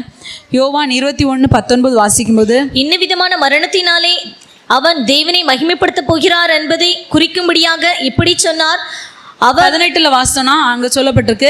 ஆண்டவர் சொல்றாரு, நீ இளவயது உள்ளவனாக இருக்கும்போது உன்னை நீ அறை கட்டி கொண்டாய், நீ முதிர் வயது உள்ளவன் ஆகும்போது வேறொருவன் ஒரு அறை கட்டுவார், உனக்கு இஷ்டமில்லாத இடத்துக்கு கொண்டு போவார்னு சொல்லிட்டு சொல்றாங்க. அவன் இன்ன விதமான மரணத்தினாலே கர்த்தரை மகிமைப்படுத்த போகிறான் அப்படிங்கிறதுக்காக ஆண்டவர் சொன்னாங்களாம். இந்த பேதுரு எப்படி தெரியுமா மரிச்சாராம், ஏசப்பாவை சிலுவையில் அரைஞ்சது போல இந்த பேதுருவையும் சிலுவையில் அறைய தான் கொண்டு போனாங்களாம். ஆனால் பேதுரு சொன்னாராம், அவரை போல சிலுவையில் அறையப்படுவதற்கு நான் பாத்திரம் இல்லை, என்னை தலைகீழா சிலுவையில் அறைங்க அப்படின்னு சொல்லிட்டு தலைகீழ சிலுவையில் அறையப்பட்டு மரித்தார் இந்த பேதுரு. பாருங்க, கர்த்தர் அவருக்கு கொடுத்த அழைப்பின்படி சபையை நடத்தி அந்த அழைப்பு கர்த்தருடைய மரணத்தை குறித்து சொன்ன வார்த்தையே நிறைவேற்றுகிற விதத்தில் பாருங்க, பேதுரு தன்னுடைய ஓட்டத்தை வழுவாதபடி ஓடி முடிக்கக்கூடியவராய் காணப்பட்டார். பாடுகளால் நம்ம ஊழியத்தை விட்டு புறப்படக்கூடாது. பாடுகளால், நிந்தைகளால், அவமானங்களால் நம்ம என்ன செய்யக்கூடாது, கர்த்தர் நமக்கு தந்த உத்தரவாதத்தை விட்டு நம்ம போயிடக்கூடாது. ஒருவேளை கர்த்தர் நமக்கு ஒரு சண்டே ஸ்கூல் ஊழியம் தந்திருப்பாங்க, ஒருவேளை சின்ன பிள்ளைங்களை கேர் பண்ணுறதுக்கு ஒரு ஊழியத்தை தந்திருப்பாங்க. அதை நம்ம என்ன செய்யணும், உண்மை உத்தமாக நம்ம என்ன செய்யணும், அதை கர்த்தருக்கு முன்பாக நம்ம கரெக்டாக செய்யக்கூடியவங்களாக காணப்படணும். பாருங்கள், இந்த பேதுரு இப்படி ஒப்பு கொடுத்து கர்த்தருடைய ஊழியத்தை செய்ய ஆரம்பித்த போது பாருங்கள், அவருடைய வாழ்க்கையில் கர்த்தர் அவரை கொண்டு அநேக அற்புதங்களை செய்ய, பொண்ணு வெளியும் இல்லை, இயேசு நாமத்தில் எழும்பி நடன்னு சொன்னோன்னே 40 வருஷம் சப்பானிங்க எழும்பி நடந்தான். பாருங்கள், அவர் முதல் பிரசங்கம் ஜனங்கள் என்ன செய்தாங்களாம், குத்துண்டவர்களாகி ஆண்டவர் மாதிரி நாங்கள் என்ன செய்யணும்னு சொல்லி 3000 பேர் 5000 பேர் ரட்சிக்கப்பட்டு சபையில் சேர்க்கப்பட்டாங்க. இப்படி அநேக அற்புதங்களை அவங்களுடைய வஸ்திரங்கள், அந்த வஸ்திரங்கள் அவங்களுடைய நிழல் பட்டு கூட என்ன செஞ்சாங்க, சுகமாக்கப்பட்டாங்க அப்படின்னு சொல்லி பார்க்குறோம். 7வதா பார்த்தோம்னா, கர்த்தர் நம்ம எதில் வழுவாதபடி காக்கிறாருன்னா, கர்த்தர் தம்முடைய சபையை கிறிஸ்துவை பற்றிய உண்மையிலிருந்து வழுவாதபடி காக்கிறார். பாருங்க, இப்போ நாம் ஒவ்வொருவரும் யாரு, கர்த்தருடைய சபையா இருக்கோம். 2 கொரிந்தியர் 11:3 வாசிக்கும்போது, 2 கொரிந்தியர் 11:3 வாசிக்கும்போது வேதம் சொல்லுது, ஆகிலும் சர்ப்பமானது தன்னுடைய தந்திரத்தினாலே ஏவாளை வஞ்சித்தது போல உங்கள் மனதும் கிறிஸ்துவை பற்றிய உண்மையினின்று விலகும்படி கெடுக்கப்படுமோ என்று பயந்திருக்கிறேன். பாருங்க, ஆண்டவர் என்ன சொல்றாரு, கிறிஸ்துவை பற்றி உண்மை நின்று உங்கள் மனமும் கெடுக்கப்படுமோ என்று பயந்திருக்கு. 2வது அதிகாரத்தில் 2வது வசனத்தில் சொல்லப்பட்டிருக்கிறது, கற்புள்ள கன்னிகையாக கிறிஸ்தியனும் புருஷனுக்கு ஒப்பு கொடுக்க நியமித்திருக்கிறபடியால் அப்படின்னு சொல்ல. பாருங்க, இயேசுவுக்கு மனவாட்டிகளாக நம்ம மாற வேண்டும். அதற்கு நம்முடைய மனதை உண்மையாக இருக்கணும். அந்த உண்மை நின்று நம்மை கெடுக்கும்படி சத்துரு என்ன செய்கிறான், கிரியை செய்து கொண்டு இருக்கிறான். நமக்கு கிறிஸ்துவை பற்றிய உண்மை என்ன, ஏசப்பா அந்த பூமியில் வந்தாங்க, எனக்காக உங்களுக்காக மரிச்சாங்க, மரிச்சது மாத்திரம் இல்லை, நம்முடைய பாவங்களெல்லாம் கழுவிட்டு நமக்காக உயிர் தெழுந்து பரலோக ராஜ்யத்துக்கு போயிருக்காங்க. ஏசப்பா சொல்லிட்டு போனாங்க, நான் போய் உங்களுக்காக ஒரு ராஜ்யத்தை ஆயத்தம் பண்ணின பின்பு உங்களை என்னிடத்துல சேர்த்துக்கொள்வேன்னு சொல்லியிருக்காங்க. இந்த நம்பிக்கையில தான் நம்ம என்ன செய்துட்டு இருக்கோம், வாழ்ந்துட்டு இருக்கோம். கிறிஸ்துவை பற்றிய உண்மை என்ன, இயேசப்பா பரலோகத்துக்கு போயிருக்காங்க, தம்முடைய ராஜ்யத்துக்கு நம்மளையும் அழைத்து செல்வாங்க அப்படிங்கிற நம்பிக்கையோடு தான் சபை என்ன செய்து காணப்பட்டு கொண்டு இருக்கிறது. இந்த நம்பிக்கை விட்டு வழுகி போகும்படி சத்துரு என்ன செய்யறான், நம்மளை விழத்தள்ள பார்க்கிறான். பாருங்க, நம்முடைய ஆவி, ஆத்மா, சரீரம் காக்கப்படணும். கிறிஸ்துவின் நாள் வரைக்கும் நம்ம என்ன செய்யணும், நம்ம காக்கப்படணும். காக்கப்படும் போது தான் என்ன செய்வோம், அந்த உண்மை நமக்குள்ள காக்கப்படும். அதனால சிலர் சொல்றாங்க தாமதிக்கிறார் அப்படின்னு சொல்லி சிலர் எண்ணுகிறபடி, இயேசப்பா தம்முடைய வாக்குத்தத்தத்தை குறித்து தாமதமாயிராமல் எல்லாரும் ரட்சிக்கப்பட வேண்டும் என்பதற்காக தான் இயேசப்பா என்ன செய்றாங்க, தாமதம் பண்றாங்கன்னு சொல்லி நம்ம வேதத்துல வாசிக்கிறோம். பாத்தீங்கன்னா ஏசப்பா கிறிஸ்துவுடைய பற்றிய உண்மை அப்படின்னா, ஏசப்பா ஏசப்பாவுடைய காரியங்கள் எப்படி காணப்படுதுன்னா, ஒரு ஒன் மேன் ஷோ அப்படின்னு சொல்லலாம். தேவன் ஒருவர் மட்டும்தான், தேவன் மட்டும்தான் எந்த ஒரு காரியத்தையும் செய்ய முடியும். ஏசப்பாவால் மட்டும்தான் என்ன செய்ய முடியும், சபையை கூட்டி சேர்க்க முடியும். ஒன் மேன் ஷோ போலதான் இந்த காரியம் காணப்படும். நம்ம யாரையும் எதையும் சாராம, பாருங்க, உன்னத பாட்டில் நம்ம வாசிக்கிறது போல, என் நேசர் மார்பிலை சார்ந்து வருகிற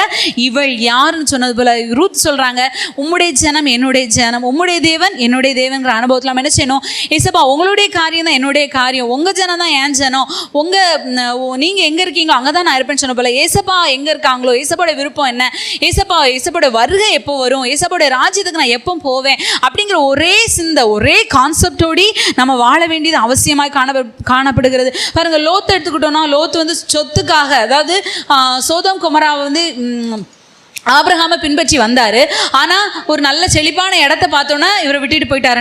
நாமளும் கூட என்ன செய்யறோம், ஒரு தரிசனமான ஒரு இடத்துக்காக தான் நம்ம என்ன செய்யறோம், ஓடிட்டு இருக்கோம். தூரத்துல தான் அதை கண்டு அணைத்து கொண்டாங்களாம், அதற்காக கூடாரத்துல வாசம் பண்ணாங்க. அது போலதான் நாமும் இந்த பூமியில ஒரு அந்நியர பரதேசியை போலதான் என்ன செய்யறோம், இந்த பூமியில நம்ம வாழ்றோம். நம்ம தூரத்துல அந்த தேசத்தை கண்டுதான் என்ன செய்யறோம், அதுக்கு மேல வாஞ்ச வைத்து நம்ம காத்து இருக்கிறோம். பாருங்க, இதுக்கு இடையில இந்த பூமியின் ஆசீர்வாதங்கள், நன்மைகள் என்ன செய்யும், சாத்தான் கொண்டு வந்து ஏசப்பா சோதிச்சான், அந்த பூமியில உள்ள காரியங்கள் எல்லாம் காண்பிச்சான். அது போல நம்மளையும் காண்பிச்சு எப்படியாவது விழ பண்ணிடணும், இந்த பரலோகம் ஏசப்பாவோட வருகைங்கிற அந்த சிந்தனையை விட்டு இவங்களை எப்படியாவது விழ பண்ணிடணும் அப்படின்னு சொல்லிட்டு நம்மளோடு கூட போராடுவான். பாருங்க, அப்படிப்பட்ட சூழ்நிலை நம்ம என்ன செய்யக்கூடாது, அந்த லோத்தை போல விழுந்துடக்கூடாது. லோத்து கடைசி என்ன கிடைச்சு, சோதமும் கிடைக்கல, கொமோராவும் கிடைக்கல, மலைக்கு ஓடி போனா ஒரு சாப சந்ததிக்கு தகப்பனாய் மாற்றப்பட்டுட்டார். நம்ம இந்த பூமிக்குரிய ஆசீர்வாதத்துக்காக மாத்திரம் ஓடுவோம்னா என்ன செய்திருவோம், பரலோக ராஜ்யத்துக்குரியவர்களாய் அல்ல, நரகத்திற்குரிய ஒரு சாப சந்ததியாய் நம்ம மாற்றப்பட்டுருவோம். கர்த்தர் நம்மை அதற்காக அல்ல, ஒரு பக்தியுள்ள சந்ததியாக தான் தேவன் நம்மை தெரிந்து கொண்டிருக்கிறாங்க. எபிரேயர் 3:6 நம்ம வாசித்தோம்னா, ஏசப்பா அவருடைய வீட்டிற்கு மேற்பட்ட குமாரனா இருந்தும் உண்மை உள்ளவராக இருந்தார். அவர் பரலோக ராஜ்யத்தில் பிதாவுடைய குமாரன், ஆனால் ஏசப்பா என்ன செஞ்சாங்க? உண்மை உள்ளவராய் காணப்பட்டாங்க. தேவன் தனக்கு கொடுத்த காரியத்தை செய்வதற்கு உண்மை உள்ளவராக இருந்தாங்க. ஏசப்பா பாருங்க, சுயமா வரல, சுயமா பேசல, சுயமா எதுவுமே செய்யல, எல்லாமே கர்த்தர் சொன்னபடி தான் என்ன செஞ்சாங்க? செய்தாங்க. தேவனுக்காகவே வாழ்ந்தாங்க. இப்போ நம்ம ஆவிக்குரிய ஜீவிதத்தில் திறமையா உண்மையா அப்படின்னு சொல்லி பார்த்தா நம்ம என்ன பதில் சொல்லுவோம்? நம்ம வேதத்தில் வாசிக்கிறோம், மத்திய 25 வாசிக்கிறோம். ஒரு மனுஷன் இருந்தான். அந்த எஜமான் வந்து அவனுடைய ஊழியக்காரங்க 3 பேர் கூப்பிட்டு ஒருத்தனுக்கு 5 தாலந்து, அவங்களுடைய 15வது வசனத்தில் வாசித்தோம்னா திறமைக்கு தக்க ஒருத்தனுக்கு 5 தாலந்து, இன்னொருத்தனுக்கு அவனுக்கு திறமைக்கு 2 தாலந்து, இன்னொருத்தன் அவனுக்கு திறமைக்கு 1 தாலந்து. இதை அவன் என்ன வேலை செஞ்சு 2ஆ கூட்டினாலே பெருசு அப்படின்னு சொல்லிட்டு அவங்க திறமைக்கு தக்க கொடுத்துட்டு போகிறாங்க. இது போல் ஏசப்பா நம்மளுடைய திறமைக்கு நமக்கு சில காரியங்கள், கிருபை, அபிஷேகத்தை ஏசப்பா தந்திருக்காங்க. இந்த விஷயத்தில் நம்ம உண்மை உள்ளவங்களா இருக்கிறோமாங்கிறது நம்ம ஆராய வேண்டிய விஷயம். பாருங்க, உண்மையா திறமையா அப்படின்னு சொல்லி பார்த்தோன்னா உண்மைதாங்க ஆண்டவருடைய பார்வையில் காணும். நம்ம எவ்வளோ திறமையாக ஊழியம் செய்கிறோம், எவ்வளோ திறமையாக ஆத்ம ஆதாயம் பண்ணுறோம், எவ்வளோ திறமையாக வாழ்கிறோன்னு சொல்லி ஆண்டவர் பார்க்க மாட்டாங்க.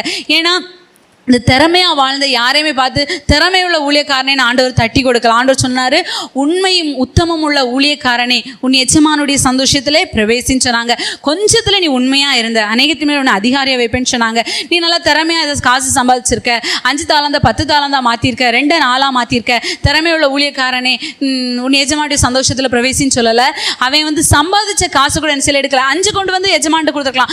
எஜமானே நான் 5 சம்பாதிச்சேன், இந்த 5 நீங்கள் வச்சுக்கோங்க, ஏன் நான் நான் வச்சிருக்கேன்னு சொல்லல, 10ஐயும் கொண்டு வந்து ஊழியக்காரங்கிட்ட அந்த எஜமான் கிட்ட கொடுத்தாங்க. பாருங்க, அது போல நம்முடைய வாழ்க்கையின் முடிவில் நம்ம உத்தமமான ஊழியங்களா உண்மையுள்ளவர்களாய் கர்த்தர் நம்மை பார்த்து உண்மையுள்ள என் ஜனமே, உண்மையுள்ள என் ஊழியக்காரனே அப்படின்னு சொல்லி நம்மளை தட்டி கொடுக்குற அனுபவத்தில் நம்முடைய வாழ்க்கை காணப்படும். 1 தாலந்து பாருங்க, புதைச்சி வச்சு ஆண்டவர் சொன்னாரு, பொல்லாதவனும் சோம்பலுமான ஊழியக்காரனே எங்க போ, பாழான இடத்துக்கு போன்னு சொல்லிட்டு அவன் தள்ளப்படக்கூடியவனாய் காணப்பட்டான். ஒருவேளை ஆண்டவர் நம்ம உங்களுக்கு ஒரே 1 தாலந்து தந்திருக்கலாம். இன்னைக்கு ஆண்டவரை துதிக்கிற 1 தாலந்து தந்திருக்கலாம். நீங்கள் வந்து நினைக்கலாம், எனக்கு அபிஷேகம் கிடைக்கல, எனக்கு கிருபை இல்லை, எனக்கு வரம் இல்லை, ஒவ்வொருத்தர் ஆவியில் நம்புறாங்க, அந்நிய பாஷை பேசுகிறாங்க, தீர்க்க தரிசனம் சொல்கிறாங்க, அவங்களுக்கு ஆண்டவர் சுகமாக்குற கிரியை நடப்பிக்கிறாங்க, பிரசங்கம் பண்ணுறாங்க, அவ்வளோ தாலந்தெல்லாம் அவங்களுக்கு இருக்குது, இது இருக்குது, அது இருக்குது, ஆனால் எனக்கு ஒன்றுமே இல்லை, எனக்கு பாட்டு பாடுற தாலந்து இல்லை, எனக்கு வசனம் வாசிக்கிற தாலந்து இல்லை அப்படின்னு சொல்லி நம்ம நினைக்கலாம். ஆனால் துதிக்கிற 1 தாலந்தை ஏசப்பா எல்லாருக்குமே கொடுத்துருக்காங்க. அது யாருமே என்ன செய்ய முடியாது, எனக்கு இல்லைன்னு சொல்லவே முடியாது. ஏசப்பா நமக்கு தந்திருக்க அந்த 1 தாலந்தில் நம்ம உண்மையாக இருந்தால் போதும். அதை நம்ம புதைச்சி வச்சோன்னா நிச்சயமாக கன்ஃபார்மாக எங்கே தான் போகணும்? நரகத்துக்கு தான் போகணும். ஏன்னா வேதம் சொல்லுது, மரித்தவர்களும் மௌனத்தில் இறங்குகிறவர்களும் தேவனை துதியார்கள். அப்போ நம்ம கர்த்தரை துதிக்கிற ஒரு ஜனம் நிச்சயமாக என்ன செய்யும்? பரலோக ராஜ்யத்துக்குரிய ஜீவனுள்ள ஜனமாய் மாற்றப்படும். சங்கீதம் 95 10 11 நம்ம வாசிக்கும்போது, சங்கீதம் 95 10 11 வாசிக்கும்போது அங்கே வேதம் நமக்கு என்ன சொல்லுதுன்னா, இஸ்ரவேல் ஜனங்கள் வழுவி போகிற இருதயம் உள்ளவர்களாய் காணப்பட்டாங்க. வாசிங்க. 40 வருஷமாய் நான் அந்த சந்ததியை அரோசித்து அவர்கள் வழுவி போகிற இருதயமுள்ள ஜனம் என்றும் என்னுடைய வழிகளை அறியாதவர்கள் என்றும் சொல்லி என்னுடைய இளைப்பாறுதலில் அவர்கள் பிரவேசிப்பதில்லை என்று என்னுடைய கோபத்திலே ஆணையிட்டேன். பாருங்க, ஆண்டவர் என்ன சொல்ல, வழுவி போகிற இருதயம் உள்ள ஜனம் என்று சொல்லி அவங்களுக்கு வந்து கர்த்தருடைய இளைப்பாறுதல்ல அவங்கள பிரவேசிக்க கூடாதபடிக்கு ஆண்டவர் செஞ்சுட்டாங்க. பாருங்க, நாமும் கூட இன்னைக்கு கர்த்தருடைய சமூகத்தில் நம்ம வழுவி போகிற இருதயம் உள்ளவர்களாய் காணப்படுகிறோமா? பாருங்க, அப்படிப்பட்ட அனுபவம் இல்லாமல் ஏசப்பா நம்ம ஒவ்வொருவரும் இந்நாள் வரைக்கும் பாதுகாத்திருக்காங்களே. பாருங்க, பொல்லாப்புல வழுவி விடாதபடி, சோதனையில கர்த்தரை மறுதளிக்கும்படி வழுகி விடாதபடி, பொருத்தனையில வழுவாதபடி, விசுவாசத்துல வழுவாதபடி, தேவன் மேல உள்ள அன்புல வழுவாதபடி, கர்த்தர் நமக்கு தந்திருக்க ஊழியத்தை விட்டு வழுவாதபடி, கர்த்தருக்கு முன்பாக உள்ள உண்மையில வழுவாதபடி, நமக்கு இருக்கிற திறமையோ தாளந்தோ எதுவுமே இல்லைங்க. கர்த்தருக்கு முன்பாக கர்த்தர் தந்திருக்கிற காரியத்தில் உண்மையா ஜீவிக்க ஏசப்பா நமக்கு கிருபை தந்திருக்காங்க. நம்ம ஒரு விஷயம் கர்த்தரை நோக்கி பார்ப்போம், கண்களை மூடுவோம், கர்த்தருடைய முகத்தை நோக்கி ஒரு வார்த்தை சொல்லுவோம். வாங்க ஏசப்பா, ஆண்டவரே என்னை பார்த்து நீங்கள் ஆண்டவரே நான் உத்தமம் உண்மையுள்ள ஊழியக்காரனே என்று சொல்லுகிற ஒரு இடத்துக்கு என்னை கொண்டு வாங்க ஏசப்பா. எனக்கு அநேகம் தாளந்துகள் இல்லை, எனக்கு கிருபைகள் இல்லை, எனக்கு வரங்கள் இல்லை ஏசப்பா. ஆனால் ஆண்டவரே எனக்கு நீங்கள் தந்திருக்க ஒரு வார்த்தை துதியின் அபிஷேகத்தை எனக்கு தந்திருக்கீங்க ஏசப்பா. துதியின் தாளந்து எனக்கு தந்திருக்கீங்க ஏசப்பா. ஆண்டவரே ஒரு ஆனந்த தைலத்தின் அனுபவத்தில் உங்களை துதிக்கும்படியான கிருபை எனக்கு தந்திருக்கீங்க ஏசப்பா. நான் மறிக்கலை ஏசப்பா, நான் மௌனத்தில் இறங்கலை ஏசப்பா, உங்களை துதிக்கும்படியா எனக்கு சொல்லியிருக்கீங்க ஏசப்பா. அவங்களை துதிக்கும்போது கர்த்தருடைய ராஜ்யத்தில் கர்த்தருடைய நாளில் கர்த்தர் வரும்போது உண்மை உத்தமுள்ள ஊழியக்காரனை என்று கர்த்தர் சொல்லத்தக்கதா ஆண்டவர் இன்னைக்கு நம்ம ஒவ்வொருவரையும் அபிஷேகம் பண்ணியிருக்காங்க. ஆவியானவருக்கு நம்ம ஒப்பு கொடுப்போம். உத்தம ஊழியன் என்று நீ சொல்லிடும் ஒரு வார்த்தை கேட்டிட உண்மையாய் ஓடுகிறேன். உத்தம ஊழியன் என்று நீ சொல்லிடும் ஒரு வார்த்தை கேட்டிட உண்மையாய் ஓடுகிறேன். அழைத்தவரே அழைத்தவரே என் ஊழியத்தின் ஆதாரமே. அழைத்தவரே அழைத்தவரே என்